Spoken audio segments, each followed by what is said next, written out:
Hey John, you are welcome to some of this, you really are. It's just been non-stop for a month.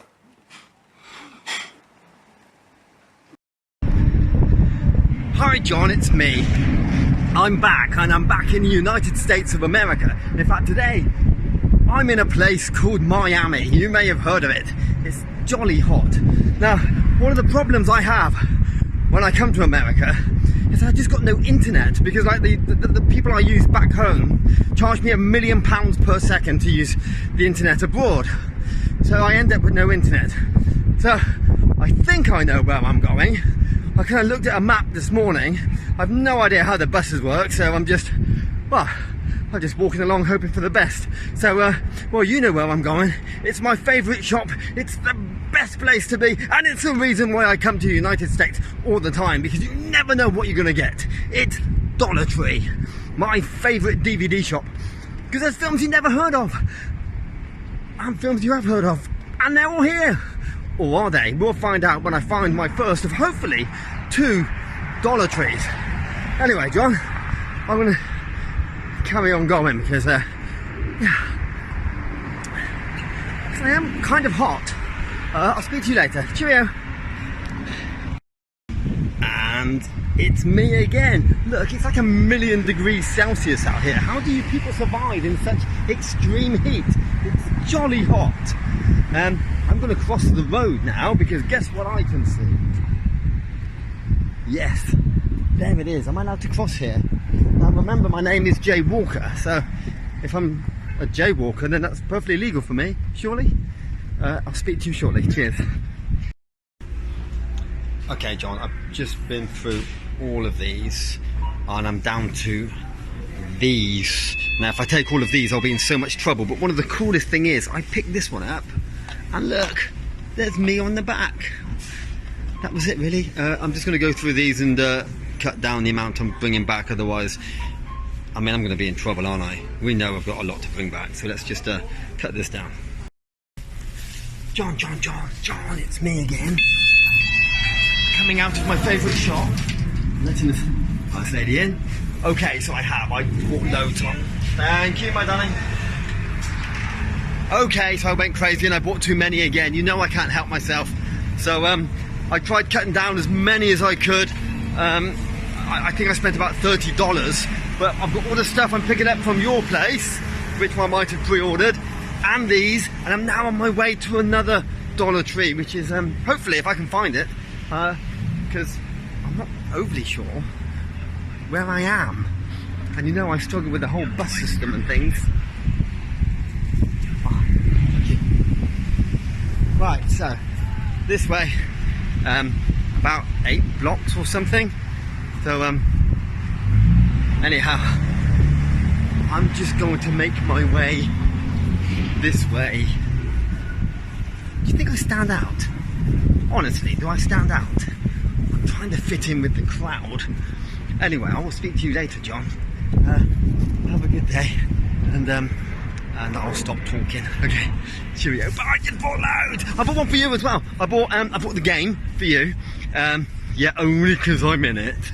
And I was going to buy Robert Reborn because I was on the back, but I've already got it, so it seems silly to buy. But it was just nice to see a picture of me in a shop many miles from home. Well, I didn't get the Doctor Who's. Again, I've got them all. I've got them all already. So it seems silly to buy them again, just for the sake of buying them. So I didn't. But I still bought too many, and I wanted more, but I just couldn't. I know Mrs. Walker's going to go mad when I go home. We're going to sneak these home, and then we're going to go buy some more now. She's going to go crazy. Speak to you later. I'll stop now. Cheerio. Hi John, I'm back. I'm back because, for obvious reasons, I've now found the next Dollar Tree. I am melting bigger than a melty thing. Am I allowed to run across roads? I'm not really sure what the rules are here.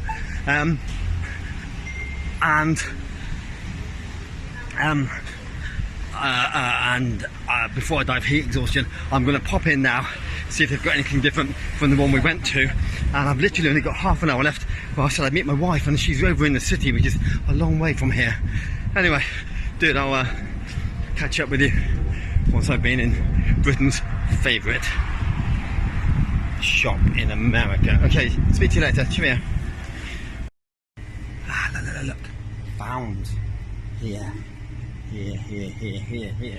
Okay, time to have a quick look and hope there isn't much. Okay, and I will speak to you very, very soon. Let's start on these. Okay, John, not so many on this one. I only picked up a couple. Annoyingly, I just picked up Shimmer again on Blu-ray, which I already have on DVD from the last one we just popped into. But that's it. I tell you what else I saw. Robert V. Bourne is here again, which means, yay, pictures of me in America, in my favourite shop, in Dollar Tree. That's good. That made me happy. Right, better go and find Mrs. Walker now. Right, John, that's me done in Miami. Lots of films. I'm supposed to meet my wife at 12 o'clock, and I think it's about 2 miles away. I really don't know how to get there in time. But anyway, so I bought a few bit items, as you can see. Had to queue for ages because the woman in front of me decided that she wanted 86 helium balloons for whatever party she was going to. So whilst in the queue, I actually started putting some things back, so I didn't buy as many as I was going to buy in that shop. I think I only ended up walking out with 6. But yes, this is my haul for this morning. And yeah. I'm going to get in so much trouble. Plus, I've got to get this on the plane. I've got to make things vanish from my case again, so that we can fit these things in. So I'll do what I did last year and lose a lot of the plastic cases and just take the inlays and the discs, so there's a little bit less to carry. Right, it is a long way. I'm off to like the bit where there's water, like the beach. No, not the beach, the bay. I don't know. I just know it's a jolly long way. See you later. John, I'm back at the hotel, okay? So that's all my Miami kind of Dollar Trees done. I did really well. I did put some back, so I didn't buy as many as we thought I had. So let's see what we got here. We got these and these and those and these and these and those and those and those and those and those and those and those and those and those and those. Of course. That's it. Anyway, so what I'm going to do now, I'm going to start things like Shimmer. Well, I've got Shimmer on Blu-ray and on DVD down there. So I'm going to start losing some of the DVD packets as I do, so it looks like less by the time we transfer them back to the UK. Well, I did. Speak to you later. Cheers. Hi, John, it's me again. Look, listen. I found another Dollar Tree. Only this time, I'm in Las Vegas, in Nevada. But the thing is, you know that, John, don't you? You know that already, simply because you're here right next to me. I'm right next to you. This is our first Dollar Tree trip together. It certainly is. I can't see anything here, but we're going to go into Dollar Tree, and I'm so excited. I love Dollar Tree. It's so American. It's amazing that you guys don't have these. Well, because we don't have dollars. Oh. Well, could it be like pound tree? We have pound land, where everything is no longer a pound. It's like, it can be any price. It used to be where everything was a pound. And they used to do loads of DVDs, but those days have gone now. So, hey, look, we're entering Dollar Tree now. Shh, be quiet, with the staff never like it when I do stuff first. Okay. Let's go find the DVDs before anyone spots us. I'll come back to you in a minute. What? Book area, we're in book area. Here we are. DVDs. Oh, found them, John. Yep. Got them. Look, we can look through them together.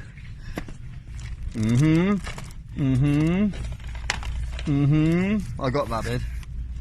Oh, I don't. Ah. I need rounded. That was a lucky find. Yes. Why have we got more in here? Is that the ones you've already picked up? Look, the game. I know somebody's in that. Let's get that out to show people. I know somebody in that.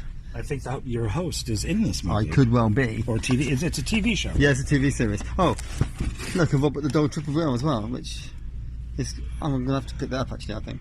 You're in one of those? Yeah, I am. I already have them, but I just haven't got it as a triple pack. So here's Prey, a different type of Prey. Raven Right. Raven. I think I picked up Raven up last time I was here actually.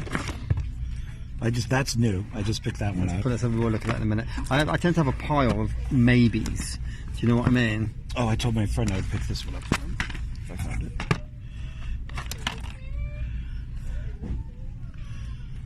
What is Tales of the Hood to me? It's an anthology. We'll do the stick it. You know what I really want? This I was happy about finding. I mean, Judd Nelson, C. Thomas Howell. I mean, come on. Do you want it? I already have it. I wasn't going to, but put it up there. Okay. I have to be much more careful now because I've got so much stuff to take back, and you know I've got a lot of stuff to take back this time. This is the Christian version of like John Wick. Oh, is it? Yeah. It's made through PureFlix. I picked this one up the other day, Devil's Machine. Twice I've seen Scoop here now. I'm almost tempted to, I think I might need to show my immaturity by picking it up. The second Scoop, didn't that get cancelled after they made it? Like the Batwoman. Oh, that I don't know. Jarhead? No, I've got all of those. I've got 4 of those on Blu-ray, which I had to get from the US and pay a ridiculous amount of money to get them sent over. I'm going to stop recording for a second. And I'm back on record. There's John Ward and I'm John Walker, and we are still going through these DVDs. But to be fair, we've kind of spotted there, this is the same old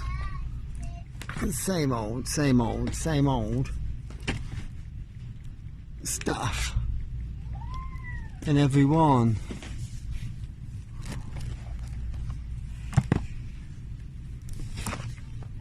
Oh, there's that Crucible of Terror again. That's it, really. We've shortlisted it down to this. I guess we'll make a decision in a minute. And yeah, we're out. And I bought more than just DVDs. I bought some bits and pieces for my daughter and some drinks, and I just love Dollar Tree. I want to be on a commercial for Dollar Tree. Hi, I'm John. Come to Dollar Tree, where all your items are $1.25, $1.50, $2, $3, $1.25 tree. But you could do it because you could be John Walker around in a Dollar Tree. Yeah. Okay. So that could work. Yeah. Maybe. Maybe not. Anyway, we've done well. Finally, we've got to do one of these Dollar Trees together, and we didn't come off, not too badly. We had about 4 each or something, which was okay. It was okay. Which is okay, but we'll talk about it more in depth when we speak to each other again. I'm going to turn this off again now. Cheerio. I've got to say, that was really good fun, popping into Dollar Tree with John Ward. Hey, it was such good fun that we've decided that we're going to pop in another one. We couldn't help ourselves. We were on our way back, and it just turned up, and it was John's idea, not mine. Yeah, so blame me. It's my fault. So we're just going to go in on the off chance it's got some different stuff in it to the last one. And this is the last one, I promise you, this will be the last one. And we will have a look what they've got in there. Shh. Again, you've got to be quiet when we go in, pretend we're not filming. Need to lose his cat.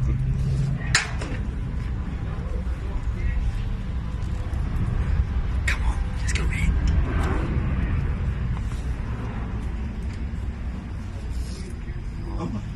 What? Oh, well, what's up? This is good, Benson. I'll be back.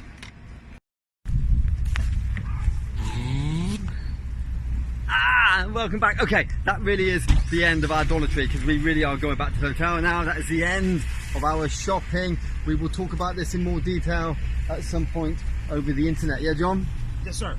Yes, sir. Fabulous. Well, our incident, we went in and we found some more DVDs, and we will talk about them soon. So in the meantime, we say thank you very much for watching. If anyone is watching, it's not me or John, because that will surprise me if there is anybody else out there. But if you are, thank you. Speak soon. Bye-bye. again, John. I know you didn't really expect to be hearing from me again, but the nearest Dollar Tree to our hotel was 4.5 miles, which is a jolly long way, especially if you walk it and the temperature is quite hot.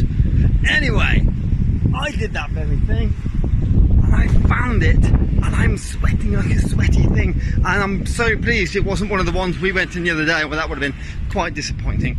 Anyway, I'm popping in right now, so we'll see what they've got in Dollar Tree. Dude, I'll speak to you later, okay, as we see what we can find. John, what the? This is it. That. What is that? Let's see what they got. There might be something in here. We'll have a look. Otherwise, this is a complete waste of time. And I'm in Dollar Tree in the United States of America.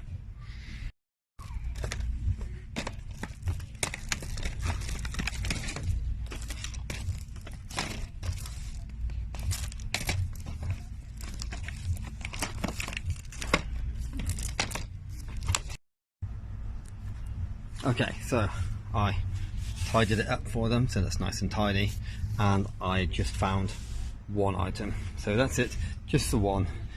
Yeah, and that really is my last time in Dollar Tree for a long time. Hey everybody, it's me, John Ward, and I am back with another Dark Park Film Reviews, and today I am talking with John R. Walker, and this is his second time being on my channel. John is a good friend of mine. He's a filmmaker, he's an actor, he's a collector, he's a Dollar Tree enthusiast, as I have found out. And what we did last time was kind of like a one filmmaker, one film, where we did look at one of your movies, but then we looked at also your career, and then we got into the main reason of why, you know, we were doing the video together, which was your first trip, or not your first trip, but I guess your first time at Dollar Tree in the United States, and that was the overall view. And this is kind of the same thing, but we're going to be looking at a bunch of different stuff. So, John, thank you for being here. I really appreciate it. Hi, John, and I'm again apologize for the floral wallpaper. I love it. Okay. You had your trip out here to the United States, where you started East Coast and then you came West Coast, and this was the first time we met up.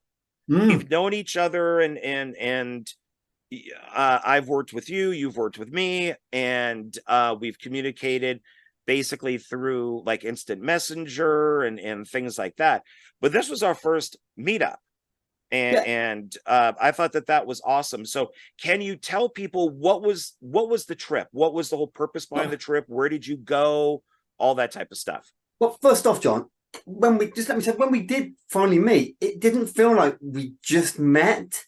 Does that was weird? Do you know what I mean? Right. I feel like, oh my gosh, it's the first time I've seen him in the flesh. It kind of just felt normal because we talk, I guess, quite a lot. I think I talk to you on, more than I do most people, to be honest.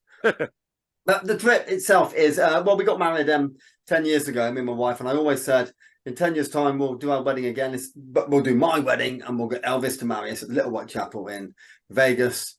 And my wife's like, yeah, whatever. But then 10 years came along, and it became a reality. I've been saving for this for ages. I mean, and I remember you and me talking last year before, and I'm going, oh my gosh, it's only like 2 years before I'm coming. And I just can't believe it's been and gone.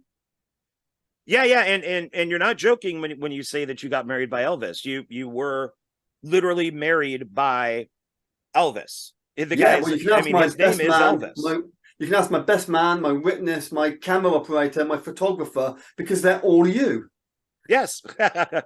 Yeah, and thank you again for letting me be part of that. I thought it was really fun. It was great to meet your wife and daughter, and I really like them. They're two amazing people. And it was at the Little White Chapel and Wedding Chapel, and there you can get married by Elvis. And it's I had asked one of the employees there, is John going to be married by Thin Elvis or Fat Elvis?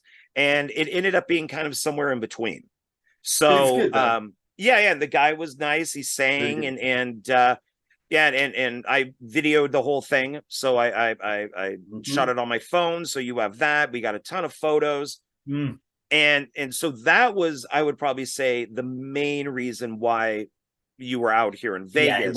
Yeah, it was really. To do that. And so I had a lot of fun. I thought it was great. And I got to hang out with you and your family twice. And I got to hang out with you once for a full day, where it was it really was a full day. I mean, we went out and saw Tom Devlin and went to his monster museum. Both of us were in one of his films coming up, and called Gacy. And what's great about that is you and I had been in films together, but never shot in the same location. No. But even then, we weren't in the scenes together until at the end he goes, "Oh, hang on a minute, what you could do." And then we ended up doing the same scene, although you won't know it was both of us. But when I'm the doctor and you're injecting him, it's you wouldn't know it was you and me, because it was just our body parts doubling. But we actually finally got to shoot in the same scene together. Yeah, which is great. And so now we can actually truly say that we were in a film together. And it was awesome of Tom Devlin to do that, because I messaged him saying, "Hey, my good friend is coming out. He's getting married out here, and he's an actor and a director and a producer and all these type of things. Here's his IMDb. Do you have a part for him?" And what I thought was that, and I think you thought this too, is that you were just going to get you're going to be a guard and stand in the background, and that's it. Officer.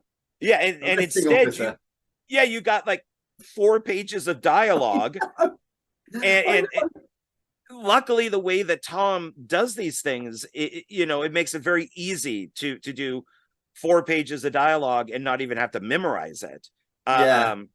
So it worked out really well, and I just want to let some people know, because one, you directed one of my favorite Amityville films, which is, depending on what side of the pond you're on, is either, Amityville Playhouse or Amityville Theater. Yes. That's why I just run downstairs. Okay, yeah, that's the Wild Eye releasing and version that came out. So there's 3 versions, I guess, because you have this one. This is the one that you sent me, which I'm so thankful for. So Amityville Playhouse. So this is the UK version. You can even tell by this down here. And over there, it's not a theater, it's a playhouse. Which is its real title. But it's since then, Playhouse is its real title, but it's theatre nowadays, because I don't think it's even released now as Playhouse. It's just, all the releases that are out now are just theatre. Oh, okay. I guess because of Wild Eye, that now makes it its official title. And I love the fact it's the American way of spelling theatre. ER instead of RE. Oh yeah. I've been corrected on that too, because I've at times done it both ways. Okay. But but now spell check corrects it. I think it's to the ER. So, and you were nice enough to sign it for me, so I got it right here. There we go. Awful scribble. Yeah. Well, and it's not that and then you sent these too. Yeah, actual props. I actually wrote on them that they were props, but whilst they are props. So they're just shoved around the film. Yeah, and it's hard to see because it's white. Let's see if I can. But yeah, they're cool. They're postcards. Yeah, it says prop from the forthcoming movie Amityville Playhouse. So these I've always kept in here. So I've kept it like that. And then I love that it has its slipcover, because I'm a big slipcover person. And then this is the American one, and I got this before I even knew who you were. Oh, that means a lot to me, John. Yeah, it was, to be honest, I'll collect anything that says Amityville on it. Now it just matters if it's a good movie or not. I appreciate it. I don't care if it's made as an Amityville film or it's just retitled an Amityville film. It just has to be good. So this would definitely be in my top 5 for one of the best Amityville movies. That is so kind, because obviously it's not had the best. It's not been received that great, and yet it's done so well for itself. Yeah, I mean, I think it's got a great cover on it, and then this is another one that you signed for me right up here, a John R. Walker film, and then there's your, as you said, your scribble. So it's right there. So wow. And you can see this on Tubi, right? So again, yeah. Well, Tubi? you shouldn't do, unless it's got the This is the official cover. Anything else is people black marketing me. Hey, no names mentioned. But, and then you gave me a couple props. So these came all the way over from the UK. These props have been sitting there for like. We shot it in 14. That's 9 years ago. So they've been sitting there for 9 years. I'm like, I will get rid of them. I'll sell them. And then when you said you wanted some props, I'm like, no, forget selling them. Wardy's having them. Thank you. And you sent me this, and now I have this displayed up on my shelf where all my Amityville films are. So it's like the only prop that's actually displayed right next to it. So you sent me this, which is from Amityville Theater. Yeah. And then the actress signed it on the back. Yeah. T. I'm just trying to think of her name. Begins with T. But yeah, she signed it for me. So this is an actual prop, which is really cool. You could see it in the movie. And then you also gave me, and I got to turn around for this because I hung it up, and it actually hangs on my wall. So this is an actual costume or wardrobe from the movie. And you can see here, it's complete with its original 9-year-old blood. Yeah, so there's the Amityville surveyors, and then all blood on it, and then on the back. So I just have this just hanging up on my wall. So it's now like I'm just filling your house up with stuff. I'm so sorry. No, I love it. And now this is something that I didn't mention last time that we did the first video. You sent me a coin that I now display, and it's this little coin here, and it has Sherlock Holmes on the back, and I've never taken it out of the bag because I don't want to get my finger, my oil on it. So what honestly, is this coin? It's just a 50p coin. Every now and again they do these special coins of they just do special coins in the UK for 50p. I don't know why, but the Sherlock Holmes one, honestly, I spent forever trying to find one. They were so rare, you just couldn't find them anywhere. And then I said to you, if I can get one, I'll get you one. And then sure enough, finally I found the second one and sent you that. But I've never seen one since. I mean, they're probably not worth anything more than 50p. They're just really cool because they're Sherlock Holmes. And I really like it. I have it. I was in a movie called Nutcracker: An American Nightmare by Glenn Griefey. And so I have this little Nutcracker that just sits on my shelf with all the my movie stuff that I've made. So it sits right down at the feet of the Nutcracker because I don't want to put a thumbtack through the plastic. And I'm like, well, and I don't want to lose it. It's tiny. I got cats and stuff. So it's like, no, I'll put it right down here by the feet. That way I can always see it. And so it's always displayed, which is cool because I really appreciate the effort that you made to find this thing. So well. And then this is another film that you made. This is also through Wild Eye, and I bought this immediately. So that's Ouijageist. Yeah. And I went to Walmart to buy this. This is when we did know each other. You did sign it. It's right here for me. And this is another film that I enjoyed. And I think it's this guy. Is this you? No. It looks like you. Than the first film. It's much better than Amityville. It's much simpler. And I didn't go all the way to Canada to shoot it. I did a little bit in Switzerland, but most of it was UK. The only thing I always find weird is the O's got this underline on it, and it makes it look like a Q, doesn't it? That looks like a Q as opposed to an O at the beginning. Oh yeah, because that's really what it should look like. It's not a Q. And I remember reading a review once, and somebody spelt it with a Q. Yeah, on the back here, yeah, it's definitely an O. It's right back there. That's Yeah, that's weird. Somebody thought they were being, I guess, creative, because the A has like a little line that goes through it to the J. So maybe they, that they thought, or the E kind of attaches to the G. But you've met her now.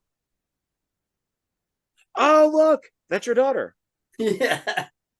Look at that.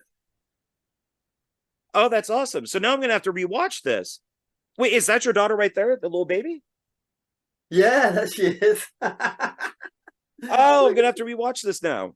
She got a name on the cover. I love that. I love a name being on the cover, and she's third in the credits on the back. Yes, love it. I love it. Does she know that? Does she walk around school going, I was in nothing this? to her. I wonder if there's Neelam's name. There's my wife's name as well there. Oh yeah, right there. Yeah. So India, she doesn't really get it. She's got some TV thing coming up next week. She's not overly bothered about TV. Do you know what I mean?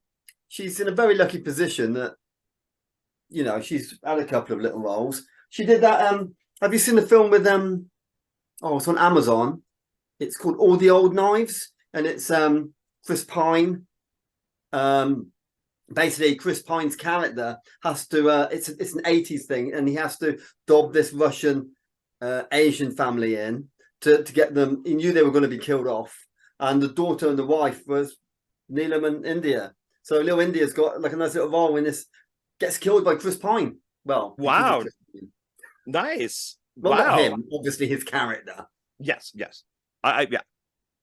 And then you gave me this. I actually saw this at the Dollar Tree, and I wasn't going to pick it up. And then you gave it to me, so I'm glad that I didn't. Oh, you're talking the game. The game, which is from the BBC. It's a 2-disc set, and you're in one of the episodes. So I'm in the first episode. I'm Hood 4, and I mean, officially it's a background role, but but it had for a point I had 2 stuntmen cover me, and I got to fire guns. I got to do a lot of running around. I had to go for an audition with a few other chaps. In fact, look, I'm changing the subject slightly. I used to do a lot of background stuff. So I did this book recently, which is a Doctor Who extras book. That's actually a good segue, because that's my next thing. Okay. Well, I've just done another one, which I'm releasing in the next couple of weeks. And it's about stories from TV detective shows. And it's got all the information of how I got the role on the game and all the stories of what happened whilst I was shooting it. So, and that's coming out, in a few weeks. I'll send you a copy as soon as it's done, John. Oh, nice. Thank you. I like your the cover of that. How it has the Tom Baker Doctor Who logo on it. That one, yes. Good, isn't it? But it's obviously not, because that would be copyright infringement. That is true. It is a variation of. There we go. Well, and then you gave me when you were out here, and it got wet, and you were like, "Oh no, it got wet. It's ruined." No, it's perfectly fine. Cool. Perfectly fine. And you gave me this. It's Extra Time: The Real Life Exploits of a Supporting Artist. 8 pages of fabulous photos written by John R. Walker. I'll tell you 2 things about that. One, well, I'll tell you 3 things. One, it's actually really old now. That's 11 years old. But the 8 pages of fabulous photos is just a little joke, because when I was a kid, I used to read like novels of films, and if you read Return of the Jedi, in the cover it would go with 8 pages of fabulous. I remember that. Yeah. But this, what I'm known for. A mate of mine had an idea for a book like many years ago, and I said, "Oh, okay." They couldn't write, but they had an idea. So I said, "I'll just write to a couple of agents, see what I can do." And I wrote to a couple of agents I found on the internet. We got invited to London. This book sold for a lot of money, and I thought, "Oh gosh, that was easy. I'll do it myself." So I wrote my own book about doing background, but I thought it's the only thing I know. I used to do a lot of background work. I used to be head of corporate films at Morrison's. I used to get a lot of time off, and I used to do a lot of background work. So I did that, and I tried selling it. No one was interested. Nobody.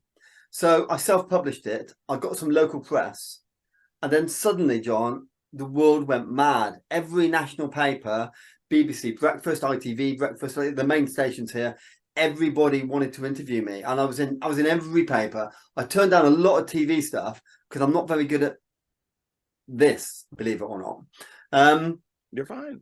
But yeah, I got so much press, and even now, and I don't know about the US, I was going to test it out, but even now, if you Google Britain's most prolific TV extra, 11 years later, it's still me.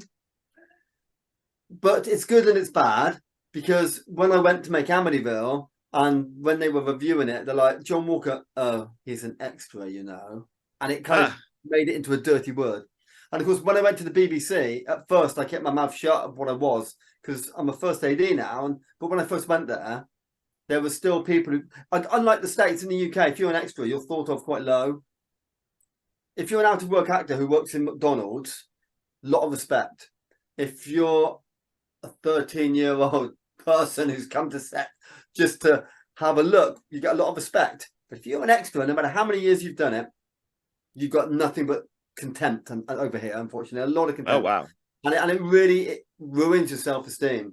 And in fact, when I look at that book, it's very negative because it was destroying my self-esteem. Now I'm in a good place in my life, and I look back on it and think, yeah, it's really good fun, and I enjoyed my time as background. Hence why I'm doing all these little pocketbooks of stories from my time as a background artist. But, and I think you should. I mean, it's out here. I don't think an extra is looked at poorly, unless you're a dick. Then you become, oh, you're just you were standing in, right in front of the camera instead of being back. Oh, you're a glorified extra.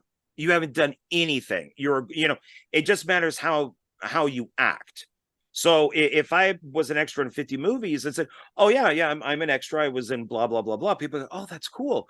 But if it's like, look at me, I am, now it's like, oh, dude, now you're just a dick. Now you're just a glorified extra. So it all matters how you come across. There is an actor that I'm not going to name actor that I'm not going to name out here that is a very glorified extra.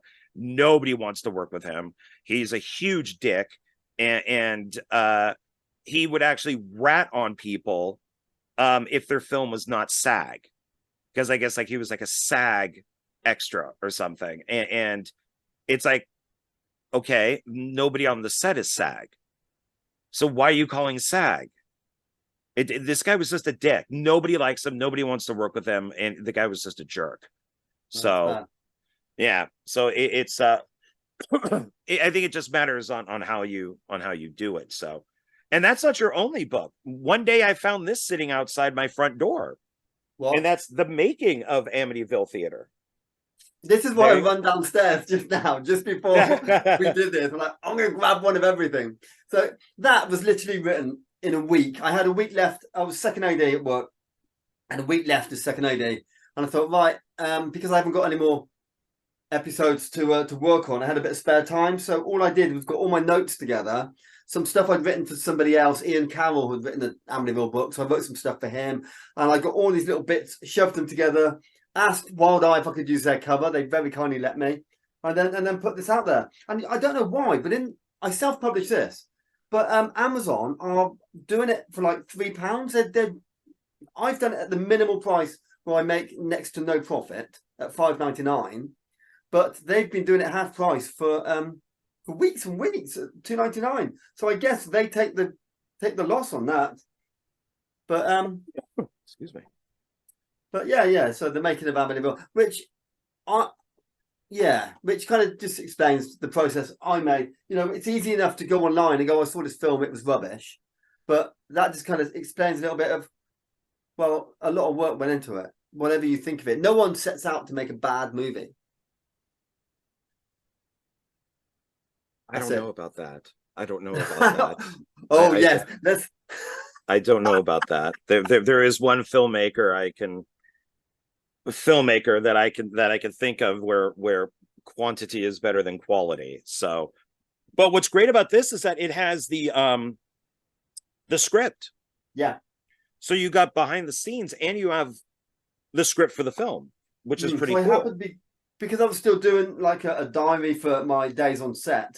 So I managed to, I had a lot of stuff here because I couldn't do that with Ouijageist because I never wrote a diary for Ouijageist. I wouldn't even know how I put that film together.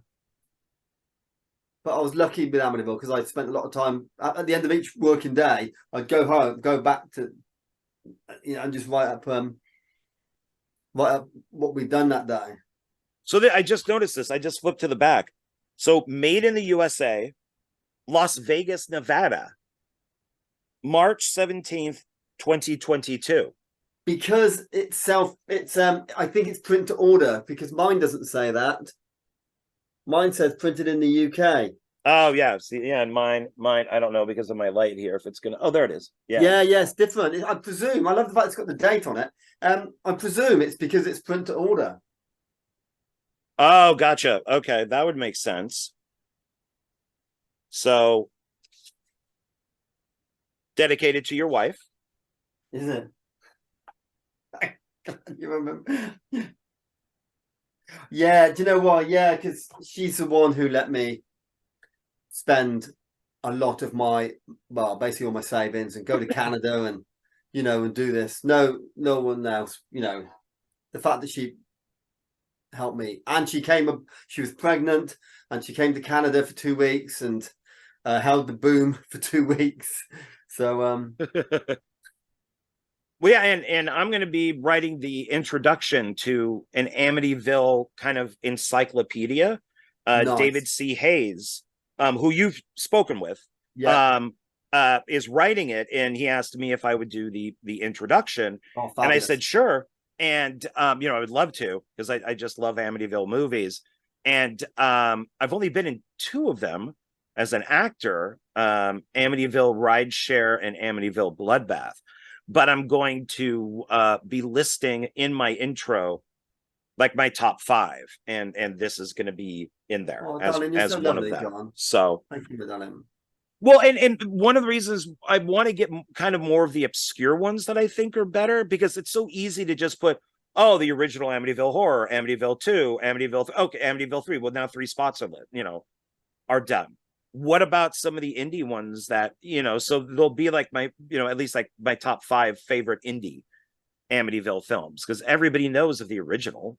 So, but why not spotlight some of the other ones? So that will be part of it. So, and it has nothing to do with that we're friends because I liked the movie even before I knew who you were. And you gave me, if when people watch the movie, they should look at the theater and there's that poster on there that you sent me. And I would show that, except that it's framed and it's up on my wall. It would be difficult for me to, be showing it like that. But that I have up on my wall right next to my Amityville collection. So it kind of sits there, and then you got the desk little plaque that's on the other side. And then what else did you sign? You signed my, I thought you were the last signature I needed on the Meat Hook 4 and a poster, because you're Peter Summers, the newscaster in it. And then I realized, no, Scott Tepperman is now the last one because he doesn't live in Vegas. He recorded his own segment, like scene, and sent it to me. And when I posted on Facebook, John R. Walker is the last, signature I needed. And I saw that he liked it. I'm like, wait a minute, did Scott sign it? And I messaged him and he's like, no, I didn't. And just like, okay, he's the last one. So you were the second to the last one now. And then he'll be the final one. And then it should be complete, I think. Nice. And sadly, like I told you, the place that we shot in, that bar burnt down out in Pahrump. So if people watch Meat Hook Massacre 4, they'll see you in it, of course. You're actually in the first trailer. And they'll also see a place now that no longer exists. So, so that's cool, but not cool at the same time. Yeah, I know what you're saying, because it was a fabulous location you found. Yeah, I love it. Thank you. So do you want to get into, well, actually, before we move into these, so I just want to let other people know what you've done so they can look it up. So I have IMDb up here, and we'll go quickly. Am I going to be embarrassed? No. Go on. Well, you have let's go up and look. So 55 with 4 upcoming as an actor. So you got a lot there. But you have stuff like Amityville Exorcist. Yeah, I've never seen it. I remember recording that as Peter Summers again, and I got to use some of the props I'd made, the book props I'd made in theatre, and I got to show them off in that as Peter Summers. So it was like, well, the props got another use, you know, rather than just being used in theatre. And of course, it links the two films together. But I've never seen it. I don't think it's had a release yet. Yeah, it says 2022, but yeah, I haven't seen it myself because I would own it. Amityville in the Hood. I will mention, you know, I'll mention some of these of a filmmaker that I don't like mentioning, but I'll mention a few of his because you're in them. Ebola Rex, Amityville Hex, Ebola Rex versus Murder Hornets, Zombie. These are all Peter Summer roles, aren't they? Yeah. And then there's Zombie, so that's 5, 6, 7, 8. So Zombie 8, Urban Decay, Arcnado, Fright Vision, which has my short film in it, Skull Evil. Yes, which you got to see the location of as we were driving around. We certainly did. Yeah, which you very kindly sent me. So what's that? You sent me that. I hope so. Yeah, the Fright You Vision. sent me the DVD. Yeah, it's right now it's the only DVD that has Skull Evil on it. I always found this title to be kind of racist, so I'm glad that Wild Eye shortened it. But Angry Asian Murder Hornets. I think that's what they're called, though, isn't it? Now it's just Murder Hornets, which is a better title. Okay. 5G Zombies, which are considered as an assistant or co-director. Yeah. Well, so 5G Zombies. There was another filmmaker in the UK, and he was making these evil emoji films, short films. He said, with his local filmmakers, you know, that he knows, make one. And I said, no. But somehow he twisted my arm. I said, okay, I'll do it. And he pulled his out the hat. And mine was, I think it was spiral thing. So I said, okay, so I'm going to make evil emoji short film. So I make this short film for him. And I'm no cameraman, but I shot it myself. And it was about 20 odd minutes long, 25 minutes long. And then no one else actually did theirs for him. So nothing came of it. So I said to him, look, do you mind if I release it elsewhere? So I just said to Dustin Ferguson, I said, Dustin, I've got this film. I've got nothing to do with it. Do you want it? Well, do you know what I could do with it? And he goes, yeah, I'll take it off you. Next thing I know, he's put some other stuff at the end and it got released as 5G Zombies. So it's like I co-directed a film that I kind of didn't mean to. So yeah, and it's actually because you're listed as a co-director. I was asked by somebody if I wanted to do a review with them, and I said I can't because you were listed as co-director. I didn't want to bash on the movie, so it's only the British part at the beginning. It's only the British part at the beginning. The rest, and it's nothing to do with 5G. It was just to do with this spiral thing that would go on people's phones and turn them into kind of phone zombies with a bit of blood. So well, you say that you're not like a cameraman or anything, but you're short for the first Tales from the Grave is the best short. I had a team on that. It's still the best one. I appreciate that. I had a lovely team who very kindly worked for nothing for me, and yeah, did all right for a couple of days shooting. I appreciate that.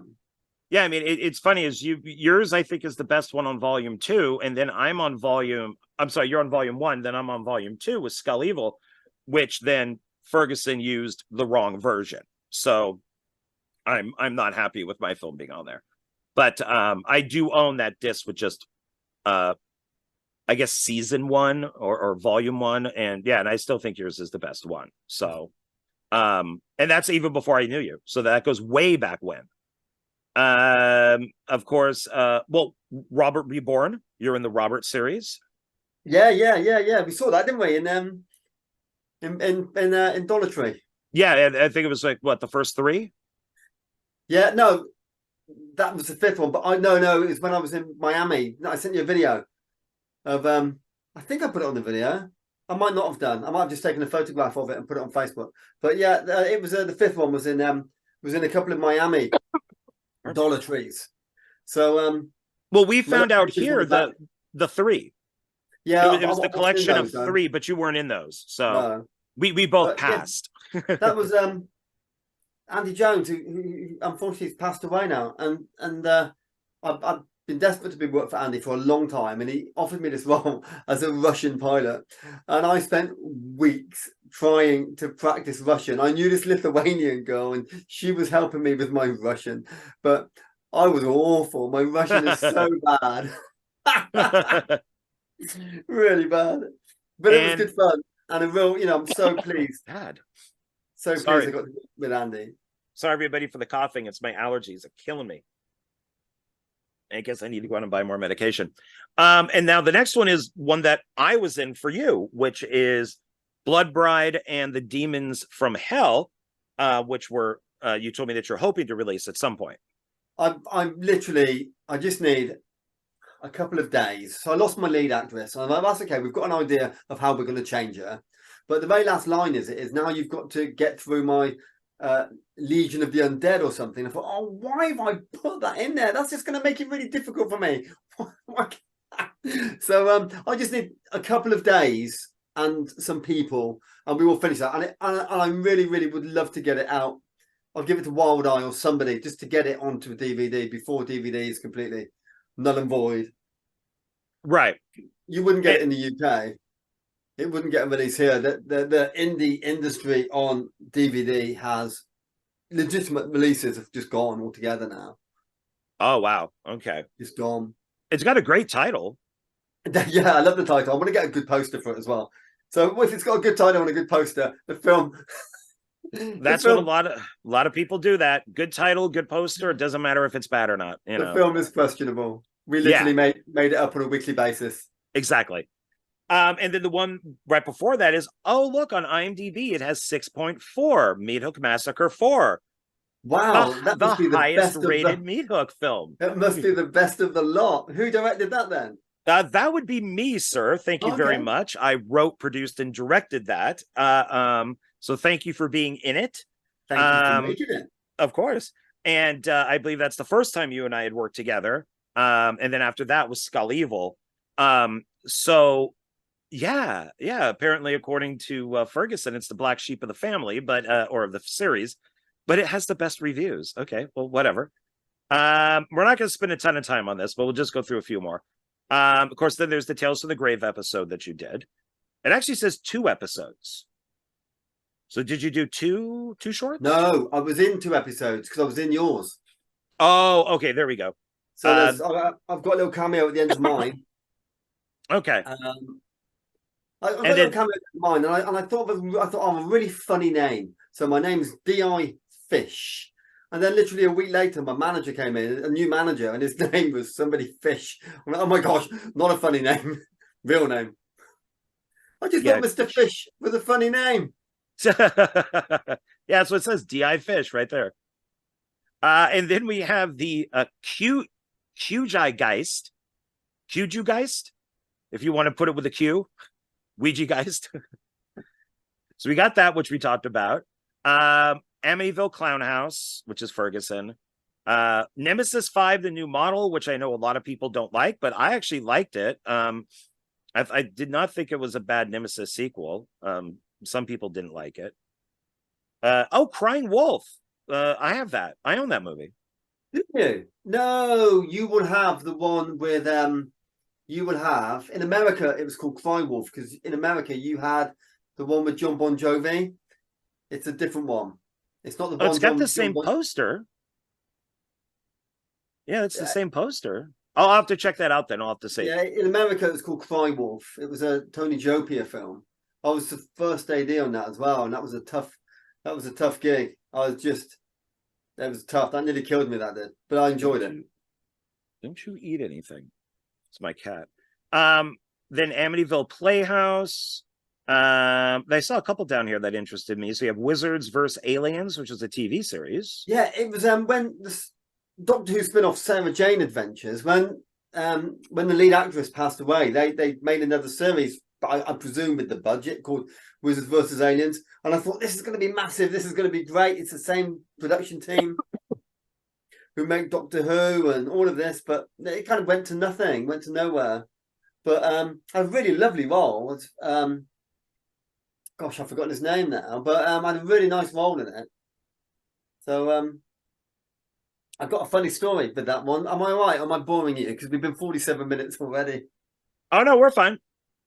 Okay, so I'm on set, and I've got 2 people in prison, and I'm the scientist or whatever, and I'm walking along with this little tea table, and on the rehearsal I had a little packet.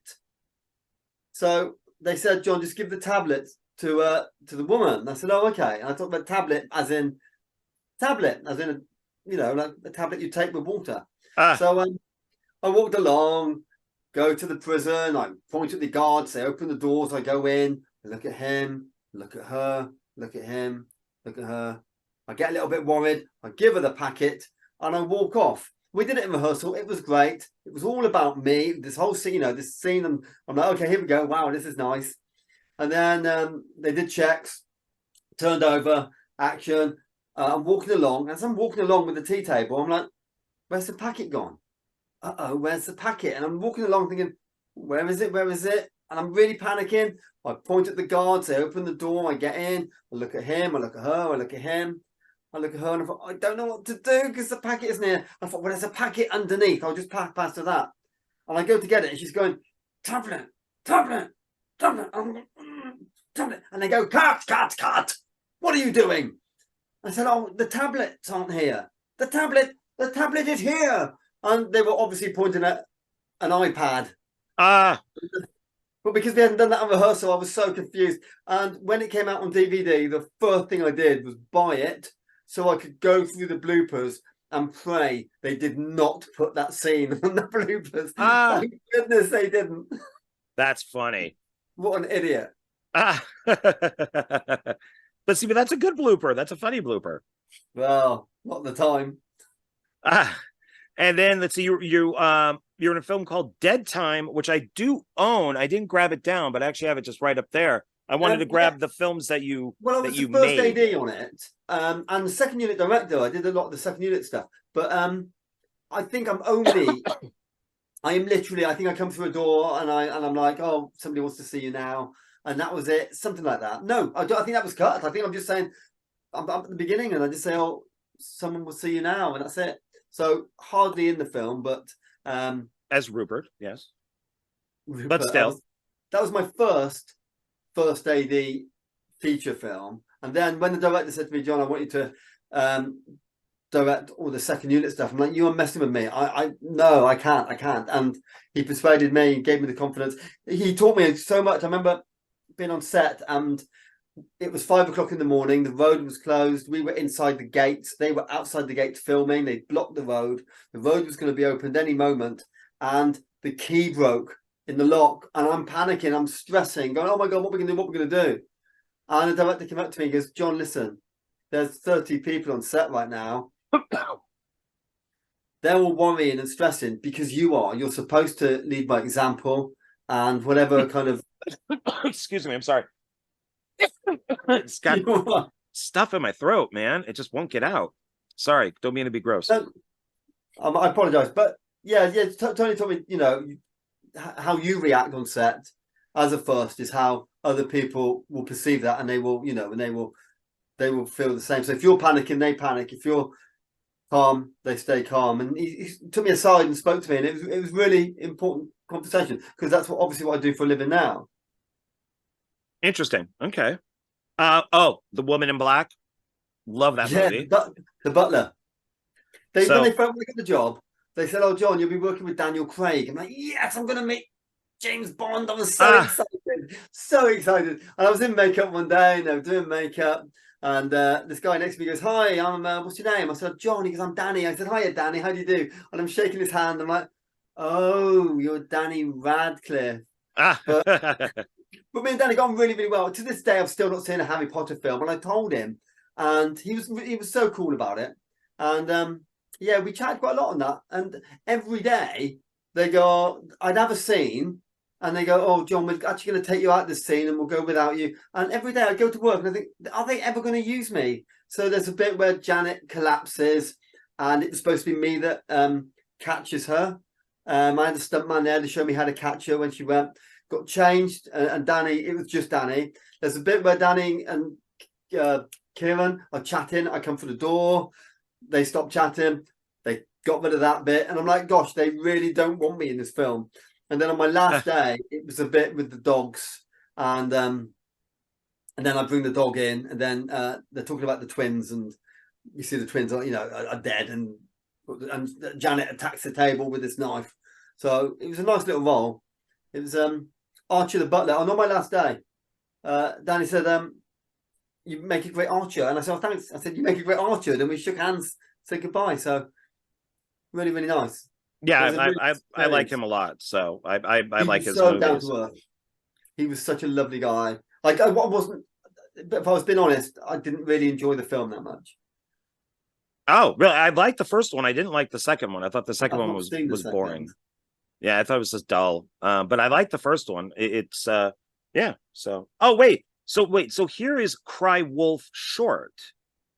Right, I'm telling you, Crying Wolf I own, and it's got that cover of the werewolf like this. I bought it at Dollar Tree. So yeah, so they're two different things. Yeah, so there was a short film we did called Cry Wolf, and I think I wasn't the lead. The lead would have been, oh gosh, my brain's gone. But I was one of the top people on for that, and that was kind of like the main cast on this short. And then Tony wanted to do another short, a follow up to it, and I really couldn't do it. I said, "Tony, I'm so busy, I just can't do it. I'm so sorry." So he did a follow up, and then he called me and said, "John, I'm going to do a feature of Cry Wolf. Do you want to act in it?" And I'm like, "Yes, please." And he goes, "Do you want to first it?" And I'm like, "Yes, please." So yeah, I did both. So my character came back. He's a bit of a dick. He's got like his white tennis outfit on and has a pipe. I think he's got a pipe, and he's just a dick, but he's a funny dick. Dave, his name is Dave, and my wife had a nice little role in it as well. Can't remember her name, but yeah, Cry Wolf. Really, really, it's a good little film. You should watch it. Tony puts a lot of work into his films. He did another one called Cute Little Buggers, and when I came back for that, he said, "Do you want to first it and act in it?" And I said, I can't do that again. It nearly killed me the first time, but I'd love to act in it. So I'm just acting in Cute Little Buggers. But I think I just covered some scenes where the first AD was not available, but besides that, it was all just acting. Okay. If that's what you call it. Yeah, I do call it acting. Especially for you. Yeah, because over here in America, we do have a slasher film called Cry Wolf that was part of the whole Scream, kind of like resurgence of slasher movies. So we have our own Cry Wolf. That's the John Bon Jovi one. And then just a couple more, which we don't need to really get into because it just flashed on me. I'm in my head. I'm looking at that picture you sent me. I'm having a small stack of movies here. You have like this giant stack, so we need to get to those movies because that's why we're here primarily. So you're on. So we'll just quickly go through the rest of these because it's very short. But like the Sarah Jane Adventures, which is Doctor Who. You were also on Doctor Who, the British version of Shame. Well, I can't say British version because you guys started it. We took it from you. Shameless. Flyboys with James Franco. That's pretty awesome. Yeah, that was just background though. Flyboys. Does not matter. Then Life on Mars, which would be the British version. And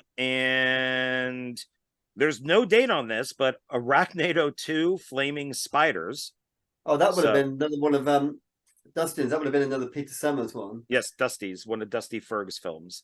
So that's just to kind of let people know anything, especially updated stuff that you've done recently so they can go check it out. Now, Let's quickly look at the Tom Devlin stuff, and then we'll get into all the other stuff, because I know we don't have a lot. So I was in one of Tom's films called Teddy Told Me To. I Get Killed by Teddy, and he was nice enough. I didn't realize this. You've just given away a spoiler because I was looking forward to watching that. I didn't know you were in it, John. Yeah, I play like a real dickhead guy. I play oh god, now I'm blanking on my name.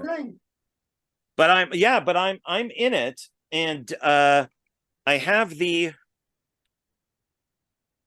where is it? It's right here. These are the other two. So this is the tour version of Freddie Told Me To. Okay. That Tom went out to like all the different conventions, and then Tom and his wife made this one. His wife directed this one. There you go. So those are the other ones. But yeah, I'm in Teddy Told Me To, and I think that's the first thing I did with Tom, and he gave me one of the toys. Yeah, I saw them. Nice. Yeah, so these are all hand painted and everything. So these are, I would probably say, not, like, this is not going to look the same on any other one. So they're all original, which is really cool. So, and I'm not taking it out of the box. It stays just like this on display. And then I think you got the same thing, Las Vegas Frankenstein. And I'm in this one too. Are you? Oh, yeah. John. Yeah, I play a Elvis had the it was the Colonel, right? Was his manager the Colonel? And so I play the captain, because I manage these Elvis impersonators. But yeah, I'm in this one too. So I'm really happy about that. And then his wife directed this one. Lola directed this one, and it's on VHS. It's called The Trap. It's only on VHS, he said, because he asked if I could play US VHS. I don't think I can. Yeah, so that's pretty cool. So yeah, I have a couple VHS players here. So that's the stuff that I got from Tom. What else did you get from him when we were out there? No, I got the same. I've got those three, and I got to work with him. And man, how wonderful and how nice and professional and sweet and just generous was he? Is he? He's just it for me. I mean, that was the best day of that entire vacation. That was an interesting day. It was really fun. Just amazing. We just had such a good time. We could have probably done it in half an hour, but we spoke and chatted so much, didn't we? It was just great. Then we went out for lunch, which you paid for. Yeah. Which I was very happy to pay for. So it was an interesting day, because it was the first day that you and I had actually met, and I drove right past you, picking you up at the Luxor, because I was more focused in front of me, looking that way instead of to the side. So you're like running like on the side of my car, and I was concerned about my car because it was having starter problems, and I was lucky that it did start. And then we made our way out to Boulder City, and went to his museum, and then we met there, and then walked through it, which was cool. Tom took us through on a tour, and he told us, and so he kind of talked us through it, and then we went over to his haunt, and that's when we shot everything. So where technically you got two roles, so you got to kind of like play like the sheriff, and then kind of like shot from here down scientist, and then I play like a psychiatrist in the film, or psychiatrist or doctor in the film. And then we hung out, talked to Tom. We went to what I thought was the most American place that out there, which was A&W. And you had your root beer float, which is very American, very A&W. Beautiful. That was a great meal, because it was like you, me, Tom. I mean, it was like a group of us that went, so that was really fun. And then we walked around the museum again. Tom gave us this stuff, which is always awesome. He's very good at that. which I really thank him for. And then from there, we went up and took pictures by the trains, because right next to his museum is this whole train yard. Yeah. And a lot of those pictures you could see on Facebook. And it's just us playing around the trains for a little bit. We got into the car, which started, and even though it was like 103 degrees out, and then we hit one, and then this will segue into our Dollar Tree. And This then is because you missed. If you'd not missed that, we were so busy chatting, you missed the turning off the motorway. So we took the next one off, didn't we? So we went a different way home. Yeah, so we went to one, So and we picked up a few things, and the car started. And then, yeah, it's GPS was one of those things where it's like right where the turn was, it's like turn right. It's like, but I'm on the way over in the left-hand lane. What? And so we had to go a different direction, which took us to the surface streets. And right there, yeah, that we saw that there were, we checked on GPS and, oh, there ain't Dollar Trees out here. And then we found one, went in, found some good stuff, came out, and the car went. And the second one. Yeah, there was nothing. How many did we hit? 2 or 3? We went to 2. 2. So the second one, it didn't start, and No. it was hot. In that car, even with because the battery worked, but my AC was broken. So all it's doing is, as we're sitting in 103-degree weather, is just blowing out hot air. And eventually you're like, dude, I gotta go. My wife and kid are waiting for me. So you took a lift back. Luckily, neither one of us were far away from where we needed to be. And I called a tow truck, which said like 90 minutes. So I went to this Chinese place, got some food, and it got dark. And I remembered when my car broke down at Smith's only a few days earlier, once it was night and it was cool and the car started. So when I got done eating, I went out and the car started.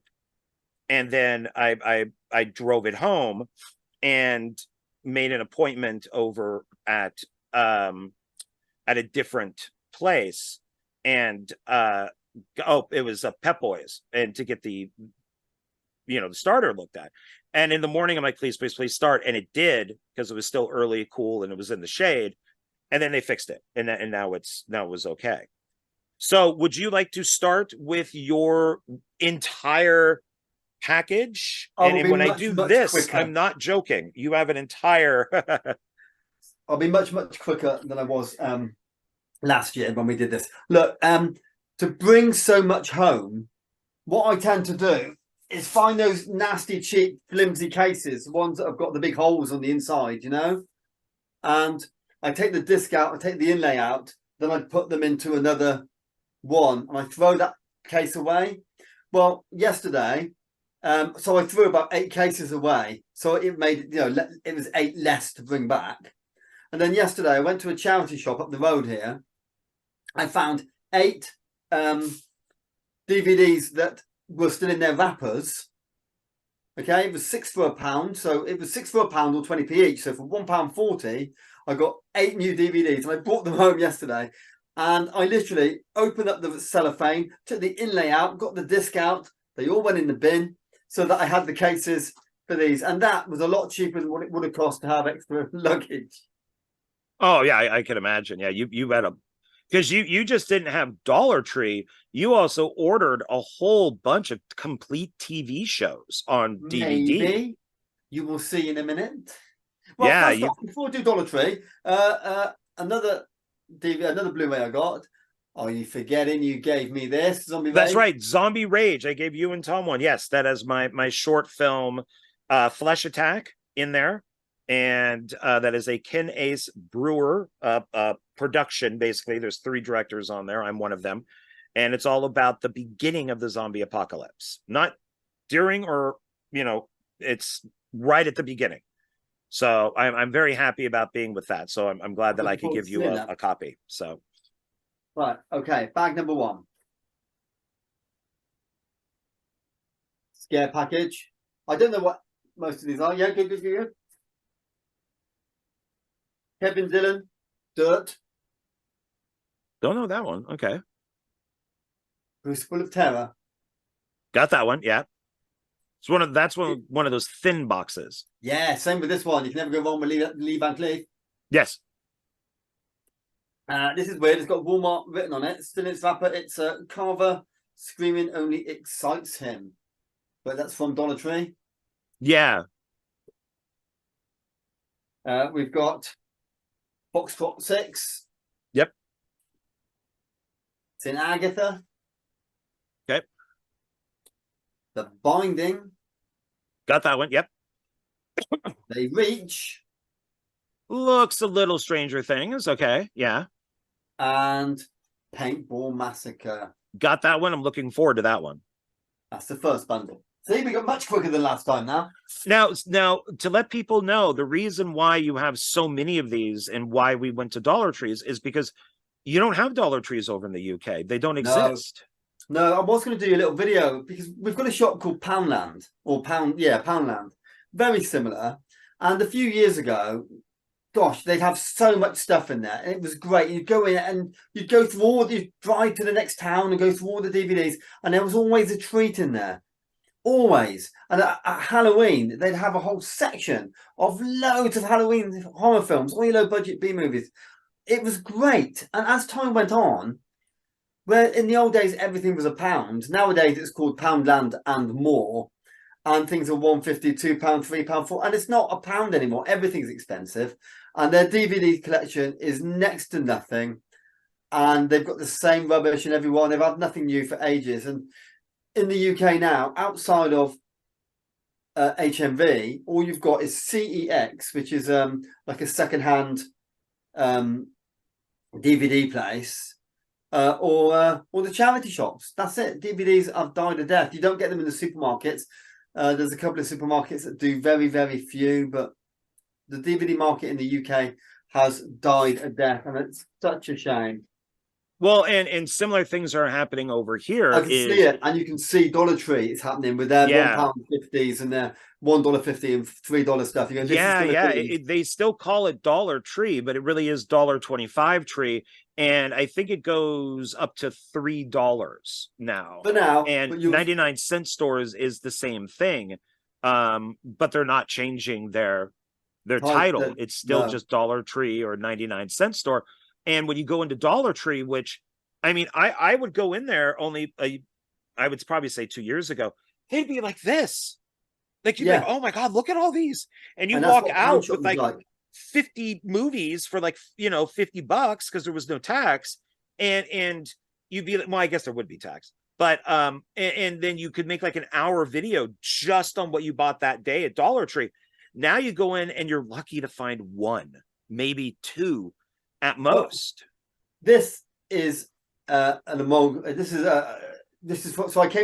went to Miami, and we stayed in Miami on the beach, but then I'd have to get a bus into town, then walk a few miles into to find Dollar Trees. I found two in Miami, and they were really stocked up.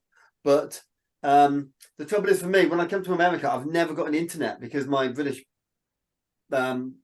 internet is like £1 million a second to try and use. What I keep meaning to do when I come over to the States is to get a SIM card that's an American SIM card, so I can actually use it for maps and things. But I found two Dollar Trees in Miami. Then we went to the Key West, and I went past so many down on the Keys, on the Florida Keys. I'm like, why can't we stop the bus? Just let me pop in. And then I came to Vegas, and I only went into those two. I went into those two with you, and I went into one on my own a few times, but it wasn't that great. But anyway, next Vegas has just sucked. I don't get it. I watch videos on YouTube of people who go to Dollar Trees. They got like a stack like this high of movies I've never seen before. Excuse me a second. What?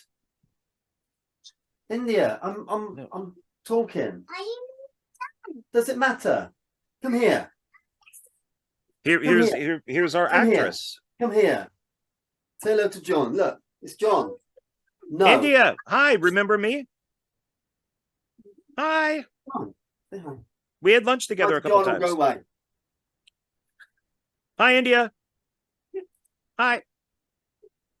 You're being rude. Say hi. Oh, go away. Get out. Go away. Just go away. Shut the door. Pull it. Sorry, John. Oh, that's okay. It's okay to have a guest star. Yeah. When are you going to be done? Shut up. I don't remember if I picked this up last year or not, but I thought, you know what, at $1.25, I couldn't say no, and it was Those are great. Collection. Those are great. I have a bunch of those, and they're I love that company. They've done a bunch of Roger Corman ones, and they've done TV shows, like they got the Robin Hood, and they do a bunch of those things. Those things are Nice. I think it's like Popflix with an X. Popflix is the company. Yes. Yeah, they're really good. I love them. Yeah, they did nice. a whole one of zombies, and yeah, it's great.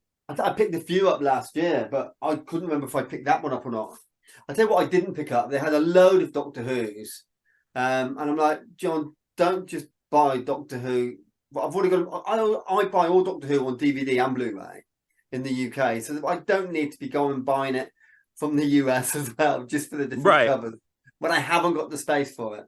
Although I would have liked to pick up the Jodie Whittaker collection, because I don't want to have to pay the ridiculous price it is as it's spread out in the UK. Different subject. Next bag, Dollar Tree. So what's this called? Devil's Machine. Got that? Yep, that's a good one. Got that one. Pentagram. Ooh, Pentagram. I don't think I have. Ooh, inspired by a true story. And it's got its slipcover too. It certainly has, which I struggled to get off because the sticker was on there. Portals. Got that one. That one looks good. Time travel type thing, I think. Codex. Code what? Oh, Code 8. Sorry. Code 8. Okay. The Village in the Woods. Got that one. Yep. Life Changer. Oh, don't know that one. Okay, that looks good. Again, I'm sure I picked this up last year, but just in case I didn't, the furries. I grabbed that one too, and I'm pretty sure I have it, but I'd have to go look. I didn't add it to this. Okay. I picked this one up, and then I put this one down in Miami, and then I regretted it. And then when I came to Vegas, it turned up. So I'm glad I got it. It's Dirk Gently's holistic detective agency. Now written by Dougie Adams from Hitchhikers, but I'm sure there was another. I'm sure I was in the pilot to a British version of this, but it certainly wasn't Elijah Wood when I did it. So I don't know if there's another version or not. How do I say that? Got that. Yep, that looks interesting. Next. Bag 3. And I brought all this back in my suitcases, okay? Next time you should just bring an empty suitcase or buy a suitcase here at like Goodwill at like a pawn shop or something, empty, and then you can just put more in it. But then I'd have to pay for an extra luggage to take back. You know what they're like. I did. I mean, I left my shoes behind. I'm being serious. Just to put more movies in. Just to make sure I had room for movies. Polaroid. Okay. Oh, yours has a red box. Mine doesn't. No, it hasn't. That was one yesterday. Remember I said I picked a bunch of new DVDs. Oh, okay. Cases. So hence why the red case. Trench 11. That's a good one. That is a good one. I've seen that one. 24 Hours to Live. Okay, got that one. Yeah. Marshalls. Got that. Yeah. Plaguers. This is the only Wild Eye I picked up. Was that a Dollar Tree? Yeah. Yeah, that's Brad Sykes, who worked a lot with David Sterling back in the day. Plaguers is good. It's got a great audio commentary. Brad Sykes and his wife always do great audio commentaries. Well, they do like there. Because Wild Eye didn't put any special features on my Amityville, and we filmed we did some bits especially for them. Well, I know that when Brad released Plaguers originally, it had all those on it, so it probably just transferred over. Okay. But it's a good audio commentary. It's like a film school in a box. I've got Armstrong. Oh, don't know that one. Okay. I've got Night Visitor and The Night Visitor 2. I bought those from Zia, though. That was Dollar Tree? Yeah, Dollar Tree. Everything's Dollar Tree that I'm showing you. Wow. You know about this because you go, John, you haven't got Death Kiss. I'm like, yes, I must get it. Death Kiss, yep. The final bags. That's all my DVDs from Dollar Tree. Here's my Blu-rays from Dollar Tree. Okay. Dragon Ace. Yep, got that. That's a good one. Ghost Team 1. Okay, got that. Now, this was annoying. I picked up Shimmer in Dollar Tree, and then I went to another Dollar Tree and found it on Blu-ray. And I thought, oh, that's okay, I'll just put the DVD in the Blu-ray.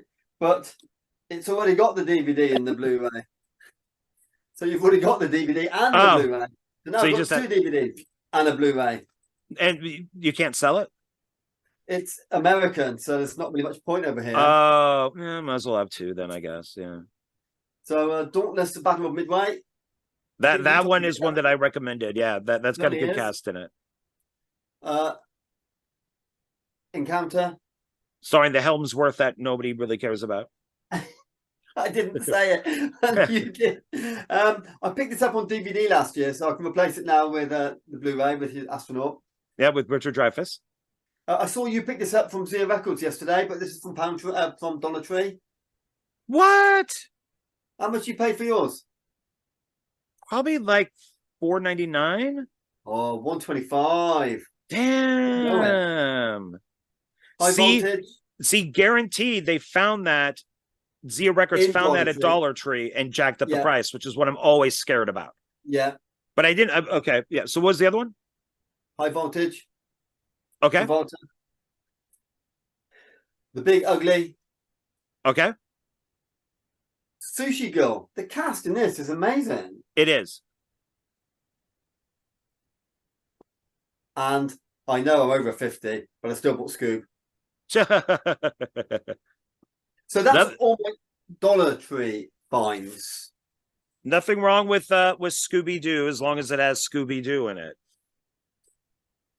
Yeah, I know what you're going. I know you're going with that. Okay, but like you said, I ordered some via you because it's so much cheaper in dollars to an American address. When you get it to the UK, they jack the price up so much, and then they charge a ridiculous amount of postage, and then they put a ridiculous amount of tax on it, and it just makes it so expensive to bring over. So doing it through you are so lucky. If I lived in America, I would be on Amazon every day. And even now I'm looking at stuff going, oh, wish I bought that. Oh, wish I bought that.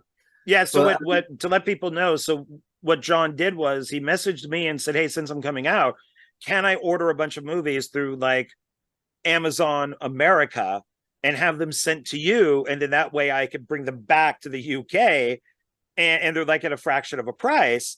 So I'd be at work and I'd be getting package after package after package. And they'd all be these complete TV shows. You know, they'd be like boxes like that thick. And so I just put them all in a box for John and just said, okay, here's your box of TV shows. And now they're in the UK. And I walked into the hotel room just as my wife walked in.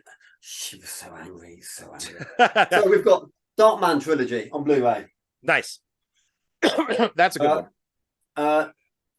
Behind Enemy Lines 3, I love all these action films on Blu-ray, and I normally have to get them through the US, and normally about $20 by the time I've paid for them. I needed something to make this over $25 just to get the free postage to you. So I thought, right, I need this, and it only cost about $8 or something. It wasn't a lot. Knight Rider, four seasons. It was about $28. It was so cheap. And that's the original Knight Rider. Yeah, the real Knight Rider with the Hasselhoff in it. Now I know they've just released the Bionic Woman on Blu-ray for like $120, but this was like $17 for all of them on DVD, and I thought, well, I couldn't say no to that. No, because it's you look at something like Bionic Woman that was made back in the 70s, and then it's on Blu-ray. I don't see what the big difference is. That's potentially, you're right. Yeah. I also got Smokey and the Bandit 7 movie set. Now, the reason I got that is I've got the first 3 on Blue, but those TV movies are just not available in the UK at all. Yeah, that has the first 3 movies, which is what I have as a collection, and then the TV movies, which were from the Action Pack. That was television. That was also like Hercules, Kung Fu, The Legend Continues, Tech War. It was a whole thing, and each week you got a different movie. It was a pretty good idea, actually. Some were made into series and some weren't. I love Tech War. I love those movies. And I love the series. I think that I enjoyed them. I thought they were fun stuff. I used to have them all on VHS because I recorded Yeah, them. so did I. Well, no, I had the movies on VHS. I remember watching it once, and and it was so futuristic that when they paid somebody, they put their card out. Somebody puts their card next to it, and it pays them like online. You think, oh, that's so futuristic. That will never happen. And they're like, just everyday stuff. Quantum Leap, 5 seasons. Of which one? Quantum Leap. Oh, that's a good show. Yeah, that's a really good show. Miami Vice, all 5 seasons. Nice. Again, about $28. It wasn't a lot. This was a bit dearer. This was $69, but even that is cheap compared with how much it would cost on VHS in the on DVD in the UK. I'm really embarrassed, but it's Baywatch. No, because that's how when Baywatch was out, that's how the world saw America. They saw it as Baywatch, like we're Baywatch. Well, That's how everybody is Baywatch. It's Michael Knight, isn't it? Michael Knight on the beach. Yeah. When I went through customs, my hand luggage was stopped, and there was a big cross on a suspicious item, and he took it out. It was this. And the first question was, "Is Baywatch any good?" And I said, "Yeah, it's all right. It's Baywatch." And that's on Blu-ray. That was all the questioning I got. But yeah, it's on Blu-ray. That's funny. They on pulled you Blu-ray off to the side for that. That is hilarious. The final one I got through you, which I wanted so much, and I was so pleased. I kept saying, I'm not going to do it because there's no space left. There won't be any space. But I really, really love Matt Houston. Matt Houston was the one you were talking about the most. That's the one I'm excited about the most to watch. I love Matt Houston. I mean, it's a Magnum ripoff, but so hopefully next time I'll get McLeod and a few others. I also popped into Walmart. I picked up The Life and Times of Grizzly Adams. I was going to get these through you as well. I was very pleased I didn't. I'm very pleased that I found them. Loved Grizzly Adams. When my mom took me to see that in the theater, I actually saw it at a drive-in, and then I would watch it every week as a TV show. I absolutely love that show. I loved it, and I think that was about. I think it's about $12 or something. It wasn't very much at all. It's very cheap. Wow, no. Same with the Munsters. I think this was about 20. Munsters complete series, and also about 20. Excuse me, the Addams Family complete series. Oh man, that's awesome! You got both. Really, really, really pleased, and that, my friend, is everything in record time.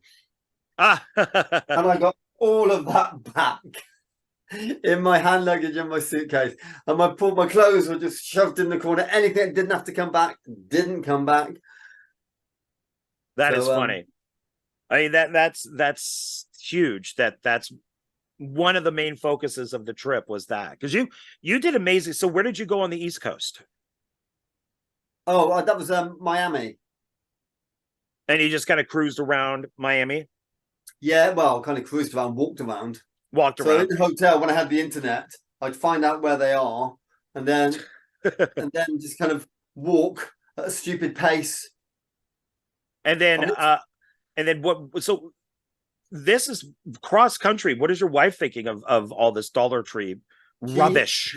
She hates it. I mean, I have an office about 8 miles from here that I rent, and that is where all my horror and all my sci-fi are, and all my normal DVDs and Blu-ray are in the attic here. I've got these big boxes, and the attic is just full of boxes of DVDs. I don't watch hardly any of them, John. I don't have time to.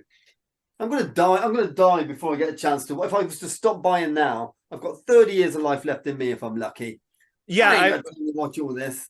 I was doing a video with Jonathan Moody and Paul, and it might have been for our monthly haul or something at for Indie Film Café, and I just had a giant box that I was showing off, and Jonathan's like, "Are you ever going to watch those?" And I'm like, "Probably not." And he goes, "Well, it's more of just a collection now." I'm like, "Yeah, it really is just a collection to say that I have it." So it just sits there. I'll probably never watch any of this stuff. I just saw a cat. I got a cattail right there. Yeah, he there he is. There's Boris. Hi, Boris. He gets jealous. He wants attention. So Cats and children are okay on the show. So That's lucky. as he's pointing his butt right at me, so which cats often do. Okay, but now you need to get down. There you go.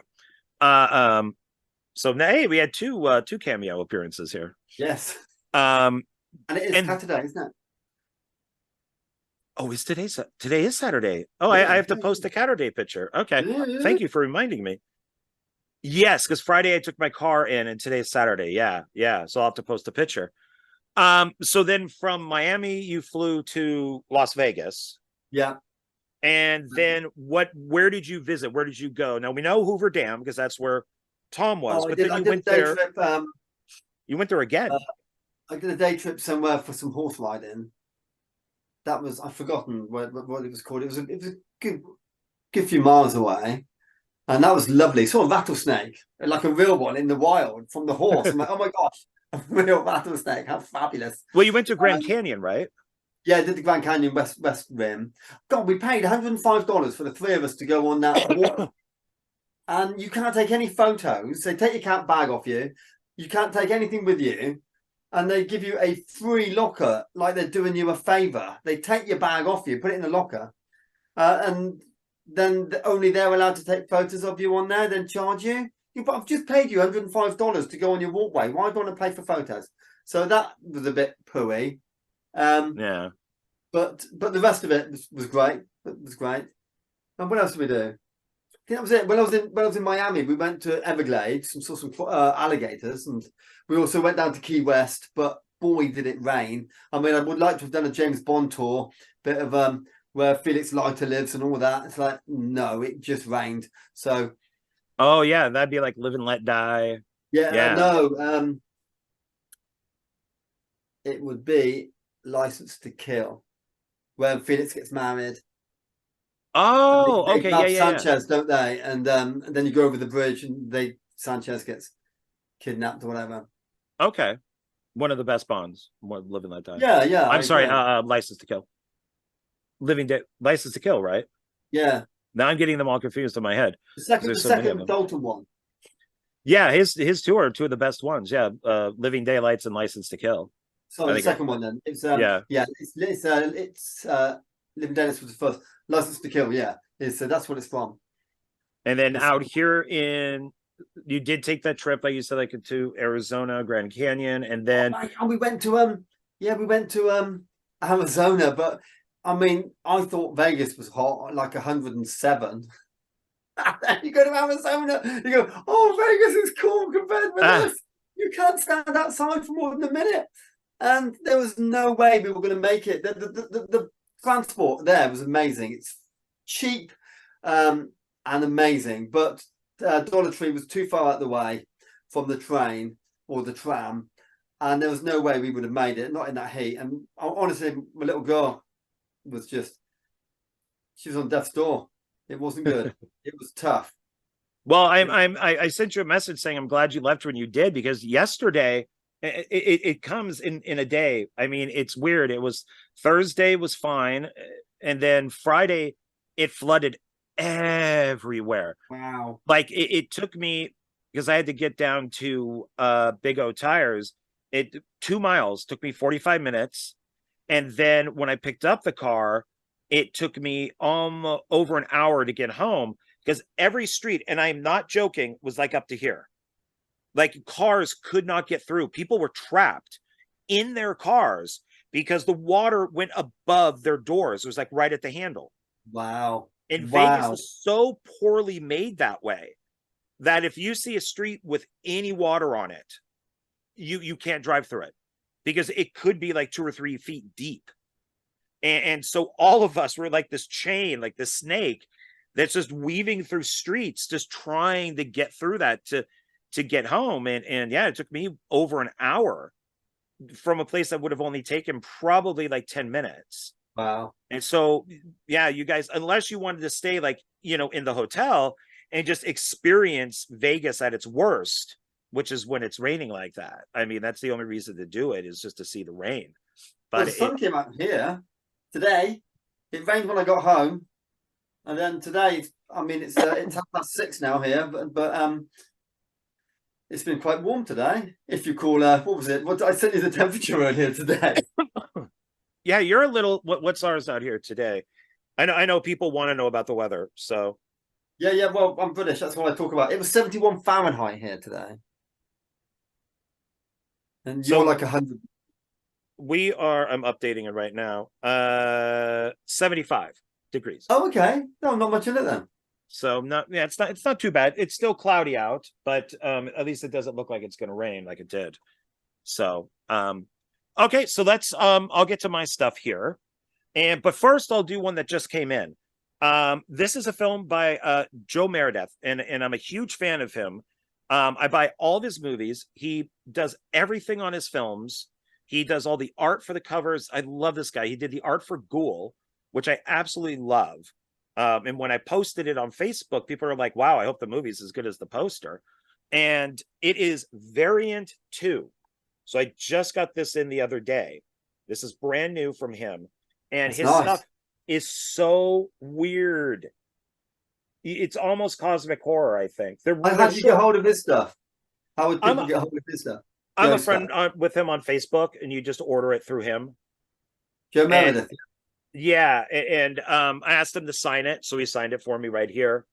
I own all of his stuff. I love his movies. They're short. They're like 30 minutes, 40 minutes. But man, are they weird and really cool. A lot of green goo, like post-apocalyptic stuff, and zombies and weird monsters that look like this. I mean, his Nice. stuff is really good. So I got that in. And now these are closer to what we got. So these are Dollar Tree. So your daughter's a big Hot Wheel fan. You picked her up a bunch of Hot Wheels. Yeah, absolutely. And while I was there, I did pick up one Hot Wheel, which is the Beatles Yellow Submarine. So I thought that was pretty cool. They also had Batman, all the Batmobiles. So, but I don't know if I'm going to go for all that. That's too much. But this is 6 out of 10. So I guess there's more of these. I think there's just part of that. That's 6 out of 10. I think there's that's from the film collection. So that's where I showed you the Star Wars land. Oh yeah, speeder. the Land Speeder was one, and I think that's the from the same Batman. collection. Yeah, the Batmobiles were Batman one. ones are separate. The Batman ones have their own collection. Oh, do they? Okay. You can tell I spent too much time looking at them. You did. We spent just as much time looking at Hot Wheels as we did the DVDs and Blu-rays. Yeah, she likes her cars very much. I think that's cool. You know, maybe she'll be a race car driver one day. So well, I said this to her, but I said, well, a mechanic, but no, she just wants to be a teacher. I'm like, well, you can teach people about cars. I don't know. She likes her cars. That's all that matters. Which is cool. Then we got the Ben Affleck movie that pretty much destroyed his directing career, Live by Night. Oh, okay. So, yeah, this has got Ben's name all over it. So I've never seen it, but yeah, I guess it kind of destroyed his directing career. And then this one you did show because you could never have too much Scooby Doo. So Scoob. Got The Prince with Bruce Willis and John Cusack and Jason Patrick. And these are all Dollar Tree. Yeah, I saw that one. Got Rabid. Yes, I remember. Yeah. The remake of the David Cronenberg film. I'm going to be reviewing this for my show, Reviews After Midnight, on Indie Film Café. So that should come out within the next week or so. Fabulous. And then this is one that you also showed, 24 Hours to Live with Ethan Hawke. I think you recommended me it, actually. I think that's why I picked it up. I've never seen it. I just like Ethan Hawke, and it says for the producers of John Wick, so why not? I met him in New York many years ago, and he signed a film he did, a sci-fi film that what was it called? Gattaca? Yes, and he signed that for me, and he goes, look, you see that man over there? I said, yeah, and he goes, that's a director. I'm like, no way. He goes, yeah, go up to him. So I did, and he goes, you don't know who I am. And I said, yeah, you directed this. And he goes, Ethan just told you that, didn't he? I'm like, yeah. He goes, so yeah, I happen to be the director of Gattaca as well. He's a good director. Gattaca shot all up in Marin County. A lot of that stuff I've been to, like the Civic Center and all that stuff. Yeah, I've been to a lot of those locations. But it was Ethan Hawke who pointed him out to me. Yeah, it's a good film with a good director and a good actor in it. So, Magnificent Seven the remake. Yeah, great film. The remake is great. In fact, funnily enough, when I was in the States recently, it was on television, and I watched it on television. So it's a really good film. I've never seen it. I have a collection from Dollar Tree, surprisingly, of all the original movies and TV movies. Okay. So, and I thought, oh, cool, I'll pick this up because it will just add to that. Then Bound for Glory with David Carradine. Okay. It's the movie about I'm blanking. Woody Guthrie, the folk singer, and directed by Hal Ashby, who's a good director. So, Cool, and cool. I would just get it for David Carradine. So, then Absolution, action movie. I may own this though. I might. That looks quite good. Nice cover, anyway. Yeah, I love my action films, and I love my martial art films. It's funny. They look like zombies. Yeah. But I guess they're just beaten up and blown up and thrown about because it's an action film. And then this is one that you questioned me on. You said, why don't you just buy the complete collection? And that's the Adam 12. Okay. And I said, my reason for getting this is because it's just 10 action-packed episodes. So it's episodes from from every season. Oh, okay. It's not just the first 10. Yeah, it's like a best of. Nice. So yeah, here you got like episode 15, episode 130, 153, Okay. episode 83, 103, 143. Yeah, so it's just and we saw this where I pointed when we went to Applebee's. Yeah, I've changed my mind now. Wish I'd picked it up now. So I did point this out to you. I know. So, but this was playing when we all were eating at Applebee's. It was on TV on MeTV. Yeah. So, and then these I picked up at Zia Records. So, once the car was okay, I said I'm jonesing. I need to go to Zia Records. And I did pick up me from Zia Records. Remember, your wife banned you from there, and I was me. And I have to go along with what the wife says. So I can't take you there because these are not like $1.25. These are like $5, $6, $20, $100. So, but so now I'm mad. So yeah, they probably got this, which is a Uwe Boll film, who I love. I think it's part 2. I believe there's like 3 or 4 of these. Oh, really? Yeah, and I could be wrong. I know there's a series, but I don't know where this fits in. Okay. But yeah, I think I paid like $4.99 for it when yeah, they probably just got it from Dollar Tree for $1.25. So that annoys me. I've been on a Michael Bay kick. So I just watched like all 3 Bad Boys movies. And so when I was over there, I picked up Pearl Harbor. Okay. Which my grandfather was at. My grandfather was at Pearl Harbor. Yeah, you told me that. Yep. I have his chest, his big green footlocker from the Army. I have right over there. It's actually was in Pearl Harbor. So the actual war, not the movie. And then Armageddon. So got that. I was bummed that they did not have The Rock. That really annoyed me because I just watched something on YouTube about the making of The Rock. And I'm like, oh crap, they gotta have The Rock. Who doesn't have The Rock? And they didn't have The Rock. You haven't got The Rock. It's from down you're from down that way as well. Yeah, that way. I don't know. But then, of course, me being a Cage fan, I had to pick up Matchstick Men because I don't own that one yet. Okay. Which is a great one. No, and I'm a huge Mario Van Peebles fan. I'm also a big fan of his dad, Melvin. So I picked up the 2-disc set of New Jack City. Nice. You were watching that last night? Yeah. Still holds up. And then I also got my last one here. Is an Icons of Horror collection. Oh, this is so nice. Boris Karloff. And it's got like its slip jacket like this. I was expecting a lot more episodes then when I saw it's a double. Oh, it's not a double. No, it's got its 4 classic films on DVD: The Black Room, The Man They Could Not Hang, Before I Hang, and The Boogeyman Will Get You. And you pull it out, and it's got the thin. Oh, it is 2. Yeah, 2 thin ones. Okay. Yeah, so 2 movies per disc. So that works out. So that's nice covers. Yeah, they got the they put some like there's like some pictures on the back from the movies. Yeah, they're nice. Yeah, they're done well. So that's the stuff that I recently picked up, like right before you got here, maybe right after you left or during. So, but yeah, I could not take you to, if you come out here again, we'll hit, there's 2 Zia records. And of course, anything that you have as an extra, that you can't get rid of there, bring it with you, and then we can sell it here. See, buying Knight Rider and Quantum Leap and Baywatch, I wish I had, because all of mine are Region 1 that I've got imported over, like on DVD. And all I can do is either, give them to the charity shop, really, because they're pointless over here. I can't sell them over here. Just hold on to them, because the Zia and stuff takes foreign. They'll list on it what it is. They're like, warning, this is like from the UK. It's much like from CEX here, I guess. Well, they buy them off you for a few. Well, they buy them off you for pennies. A lot of the stuff in CEX they give you a penny for.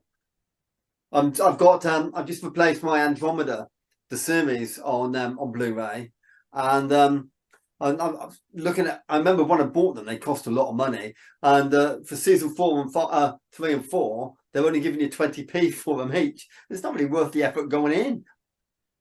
But yeah, it's for them.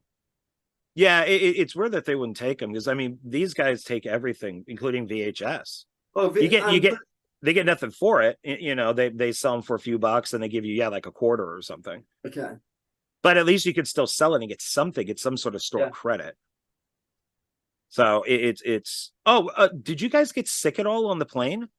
No. Like being on the plane for that long, 10 hours over, 10 hours back. Did you get sick at all? No. Okay, that's good. Planes. Last year was the blighter. Last year, remember, my plane broke, so it took 24 hours to get home. So it took 3 planes to get home in last year, and then my luggage didn't turn up. And all my that's right. That's why we were so late with doing this last year. But this time I got back, and I'm like, yes, I've got all my luggage. That's nice. Yeah, I remember that. That took like a few weeks to get everything. Yeah. It's ridiculous. So, yeah, very pleased. Everything's here. And now that I've shown it all of you to you, I can start putting things away. So my horror and sci-fi can go to Wednesday into my office. All the rest of it can go back in the attic and all be gone as if it never existed. Yeah. and with all you bought, are you planning on buying more stuff now? Well, you say that as if I've not already been out yesterday. So...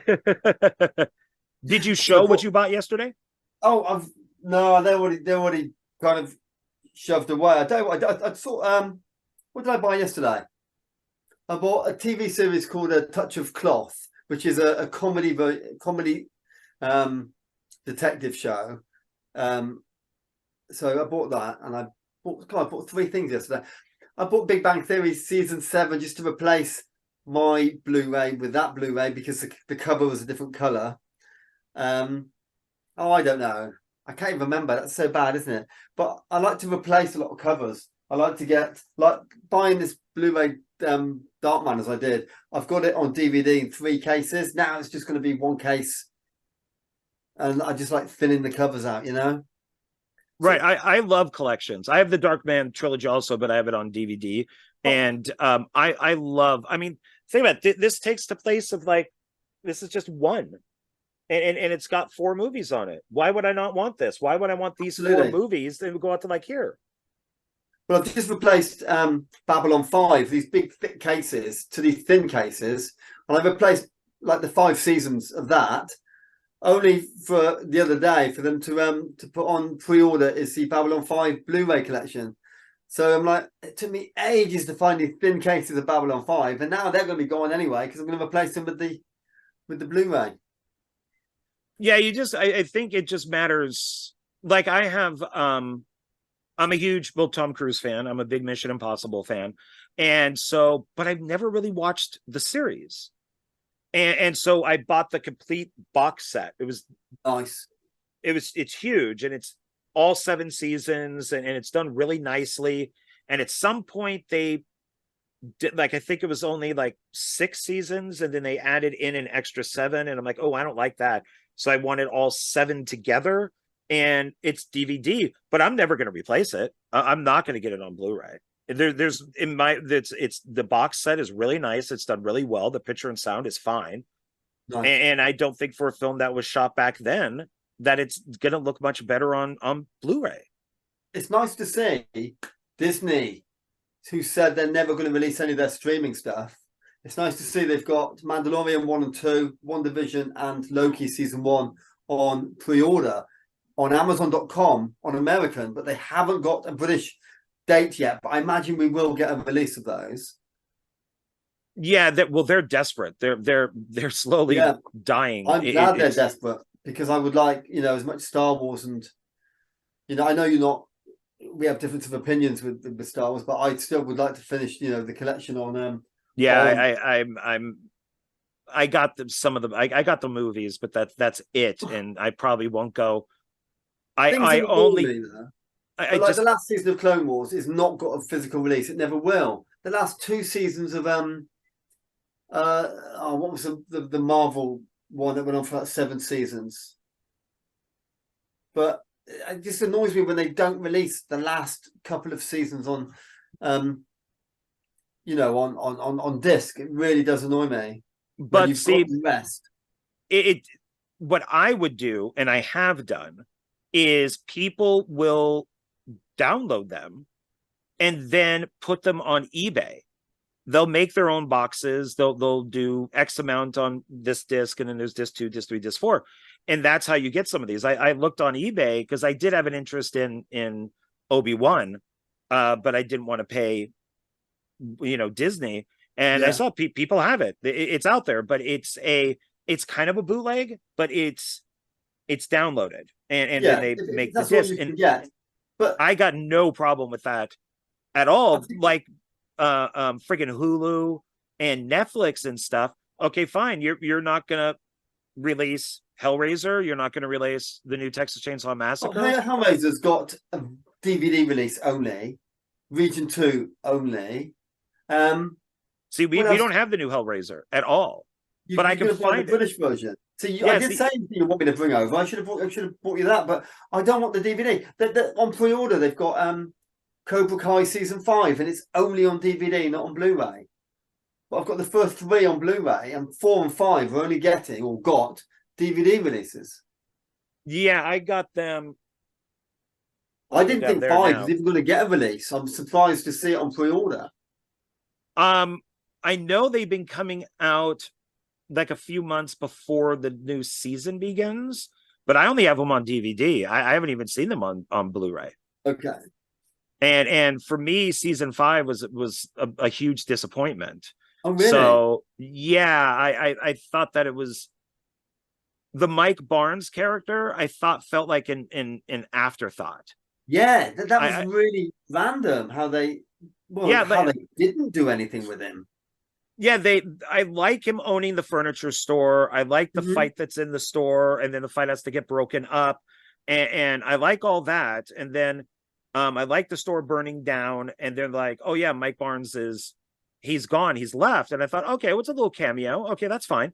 And then he ends up drunk in the limo at the end and driving them around all crazy. Yeah. And then at the end, he just gets knocked out during the fight. And I'm like, was he even, instead of helping Johnny? And I'm like, how great would that have been to have the villain from, part 1 fighting with the villain from part 3 as a team?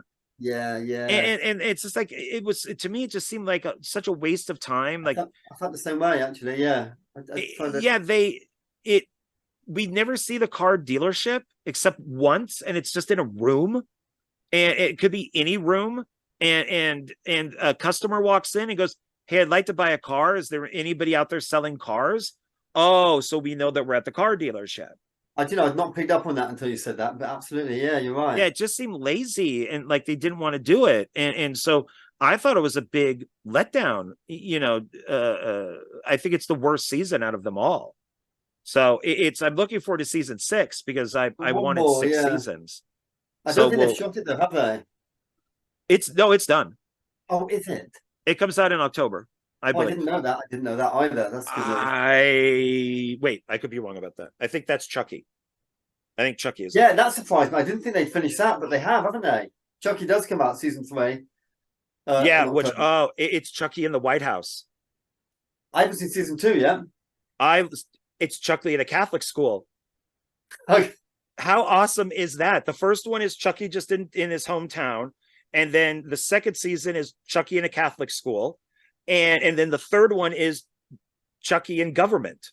Nice. And of course, Don Mancini, he's a huge liberal, he's a gay guy, and so he just bashed on the Catholic Church, and so I can only imagine what he's going to do, for season 3 with Chucky being in government. But I could be wrong about I don't think it's like when was it? I'm pretty sure I have it down here, but I don't want to spend too much time on it. I don't want to waste everybody's time here. I don't remember. I know it's shot. I'm pretty sure it's shot and it's done. Oh, I hope so. I do hope so.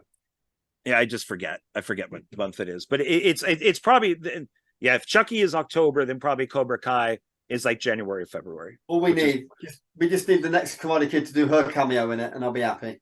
That's the rumor, is she is in it. Okay. So that's the creators said that as long as it's within the Mr. Miyagi world, it exists. So her character is real. Her character exists. And there's a new film coming out as well. That's nothing to do with the series. There's a new Karate Kid film. It's shot. It's done. It's coming out this Christmas. I have no idea. Yeah. I know that they wanted to do prequels, and one of them was going to be young Mr. Miyagi. I know that was one. Cool. That would be cool. And I don't know if season 6 is the actual end. I heard that they were going to do like Cobra Kai the movie. Oh, I didn't know that. So I heard that they want to do 3. So maybe that's 1 and 2, something like that. But no, I haven't heard of anything for a new film. I'll have to look that up. So is it Cobra Kai or Karate Kid? Can you hear that? I'm so sorry. No, what was that? No, it doesn't matter. It's Karate Kid. So it's another remake, I believe. Okay, now I'm gonna have to look it up. Are you being called? Are you being called away? It's the baby crying. So let's see. So Karate Kid 2023. Wait, what date did you say? 2023, as in this year.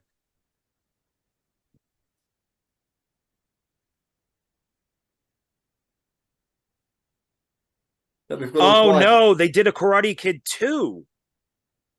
It's a sequel to the frigging Jaden Smith one that I hate beyond belief. You are messing with me. No, Karate Kid 2 teaser with Jackie Chan. Why would they do that? Unless these are fake. Miyagi, the first Karate Kid teaser. Wait. The Karate Kid already has a continuation series. New Karate Kid movie delayed at Sony.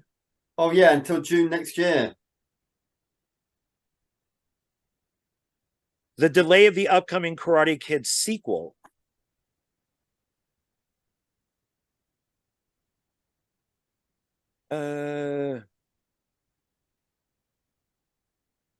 Jackie Chan won't return to the sequel, but it says, I don't know. So it looks like, like they made a sequel, but it doesn't. And it does say Jaden's I bet these are fake trailers. Yeah, me too. But Jackie Chan in talks to return. I'm not bothered if it's not to do with the Karate Kid, the 80s one, and I'm not really that interested, to be honest. I think it's insulting. I cannot stand the Smith family. I hate every one of them. Jaden Smith, I really can't stand. And he did his basically as a birthday gift. His parents bought him the rights to the Karate Kid. So he didn't try out, he didn't audition, he didn't do anything. And then they wanted Jackie Chan to be in it. And Jackie Chan doesn't do karate. He's a completely different It's not that problem, nationality. is it? It's about kung fu, isn't it? He's kung fu. It is kung fu. Yeah, and so the producer said, well, we kept it as karate because of the name. So that's kind of insulting and racist in a way, because you're saying that somebody is something that they're not. But I guess he was fine with it, especially if he's returning. But I don't know. I hated it when I did watch it, but it's I can't put it in my collection. I just can't. How did you feel about the remake of Chucky then? I own it because there are some scenes that I like. And I love Aubrey Plaza. I think she's gorgeous. And isn't it weird when they do a remake when a franchise is still going? Because they're two different companies. So the company that did the remake only owns the rights to like the first film. Oh, okay. So they can do the first film, but it has to be different. Like Thunderball all over again. Never say never again. Yeah. It's a James Bond movie, but it's not going to be Thunderball. Yeah. And that's the same thing. Like, I don't think that you would ever see a sequel to the remake. Okay. And the remake was awful, except for a few scenes I liked. And I do own it as I own a few remakes like Cabin Fever and Poltergeist. And they're part of so bad. Let's not even go there. It's awful. And I own them as part of my soulless collection. So I do have like this little stack of remakes and sequels that are just soulless. Like there was you could just tell nobody wanted to do this movie. And if there's just cheap, I'd pick it up. I think Poltergeist only cost me a couple of pence probably. But if I see it cheap, I'll pick it up. But otherwise, I won't go out of my way for some of those. Yeah, I plan on doing a video of like why like these remakes should have never been made, and the idea is that they're soulless, and those are the three, and then remakes that I'm glad they made, and then I'm going to pick 3 remakes that are really good, and kind of counter them off of each other. But it's because I even did some with I did 3. I did the Blair Witch, I did The Grudge, and what was the third? Oh, Rings. And there are 3 films, and the idea was, here are 3 movies that everybody hates but me, and these are my reasons why I think you should give them a second chance. Cool. Yeah, so I collect movies like, but I don't. God, I can't have Jaden Smith in my collection. I just can't. I can't stand him. I own Will Smith movies, and I have some Jada movies, but they're not because of Will Smith. You know, I have Independence Day and the Bad Boy movies and I Am Legend, but because he is a good actor, I just don't like the guy. And I can't stand Jada, but I only own her stuff because I like the movie, but I don't care about her. Like, she's in the Matrix films. So I've got those because they're Matrix, but not her. I just don't, God, I cannot stand them. I just cannot. Especially with the slap and all that stuff. It's just like, you know, people were absolutely right. Like, Will Smith would have never done it if it was The Rock. You know, if Dwayne Johnson made that joke, Will Smith just would have been, ha, ha, ha, ha, ha, ha, I'm not going up there. But because he went up with somebody smaller, you know, he's going to hit him because the guy's, you know, a total a-hole over a stupid joke. So, yeah, I don't know. I just can't. So I should probably let you go because, yeah, we're at that 2-hour mark. We are. So my first ones I'm going to watch are the Tom Devlin ones and yours. I can't find everything. I've chucked everything on this bed and it's in such a big pile. Mine are nice and neat in stacks. I got too excited talking to you.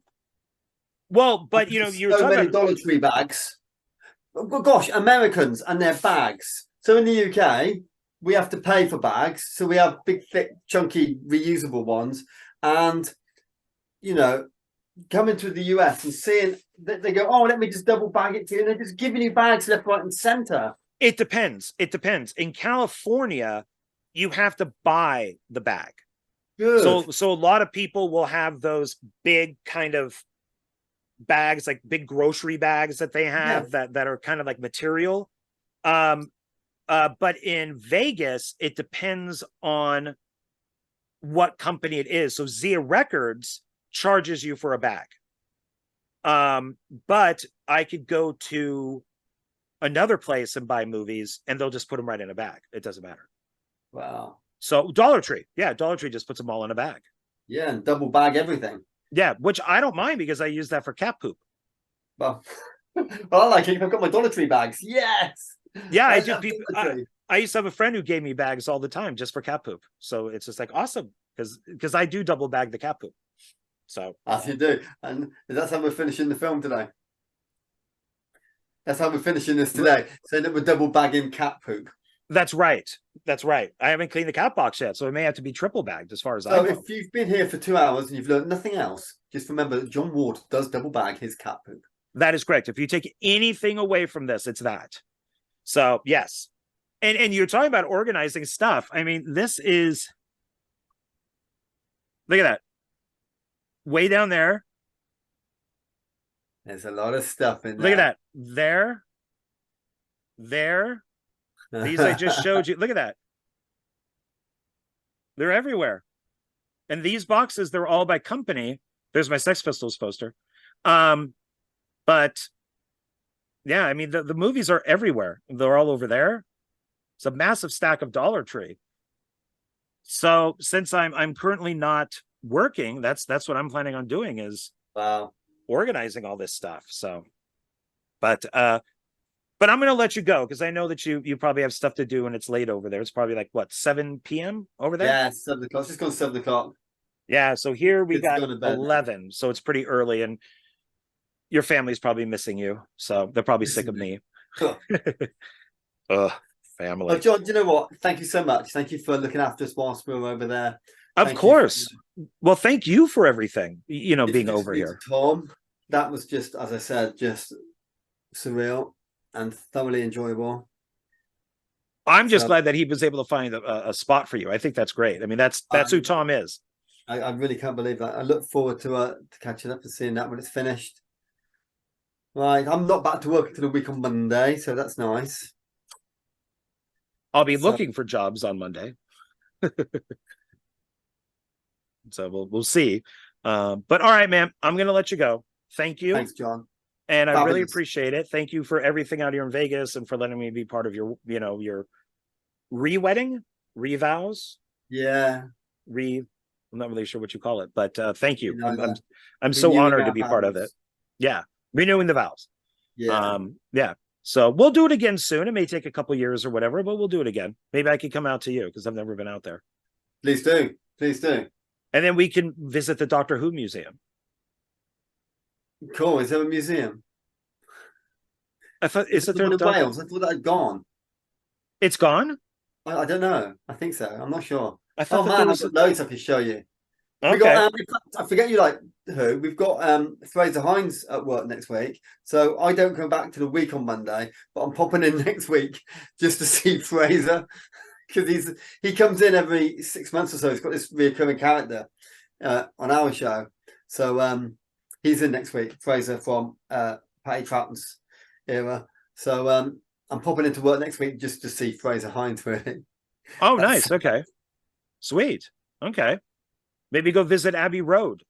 I can go see the Beatles stuff. Well, my friends, I used to, man, Abbey, yeah. I used to go there all the time because it's between my friend's house and town. My friends who live in London. And every time you go to it doesn't matter what time of day it is, there'll be people taking pictures on the zebra crossing. Doesn't matter what time of day it is, you're always stopped for everyone doing the Abbey Road pictures on the zebra crossing. And they have to do the walk. Yeah. And there's people in funny outfits, there's just people being themselves, but they always stop the traffic just for their photos. The traffic doesn't mind because you know what they're doing. Dude, well, I thank you and your people for creating the Beatles. So it's you've got to come over. I'll look after you. You've got to come over. Okay, we'll make a plan on it, and I'll have to save a little bit, but a lot. So so I could do everything. But yeah, we'll see. So I definitely want to. UK's on my bucket list, so probably my #1 bucket list. and it will rain. I promise you that. Awesome. So So bring your brolly. great. All All right, Mr. man. Ward. Thank you very much, Thank you very much. and tell the fam I said hi, I will. and I will talk with you soon. Bye, everybody.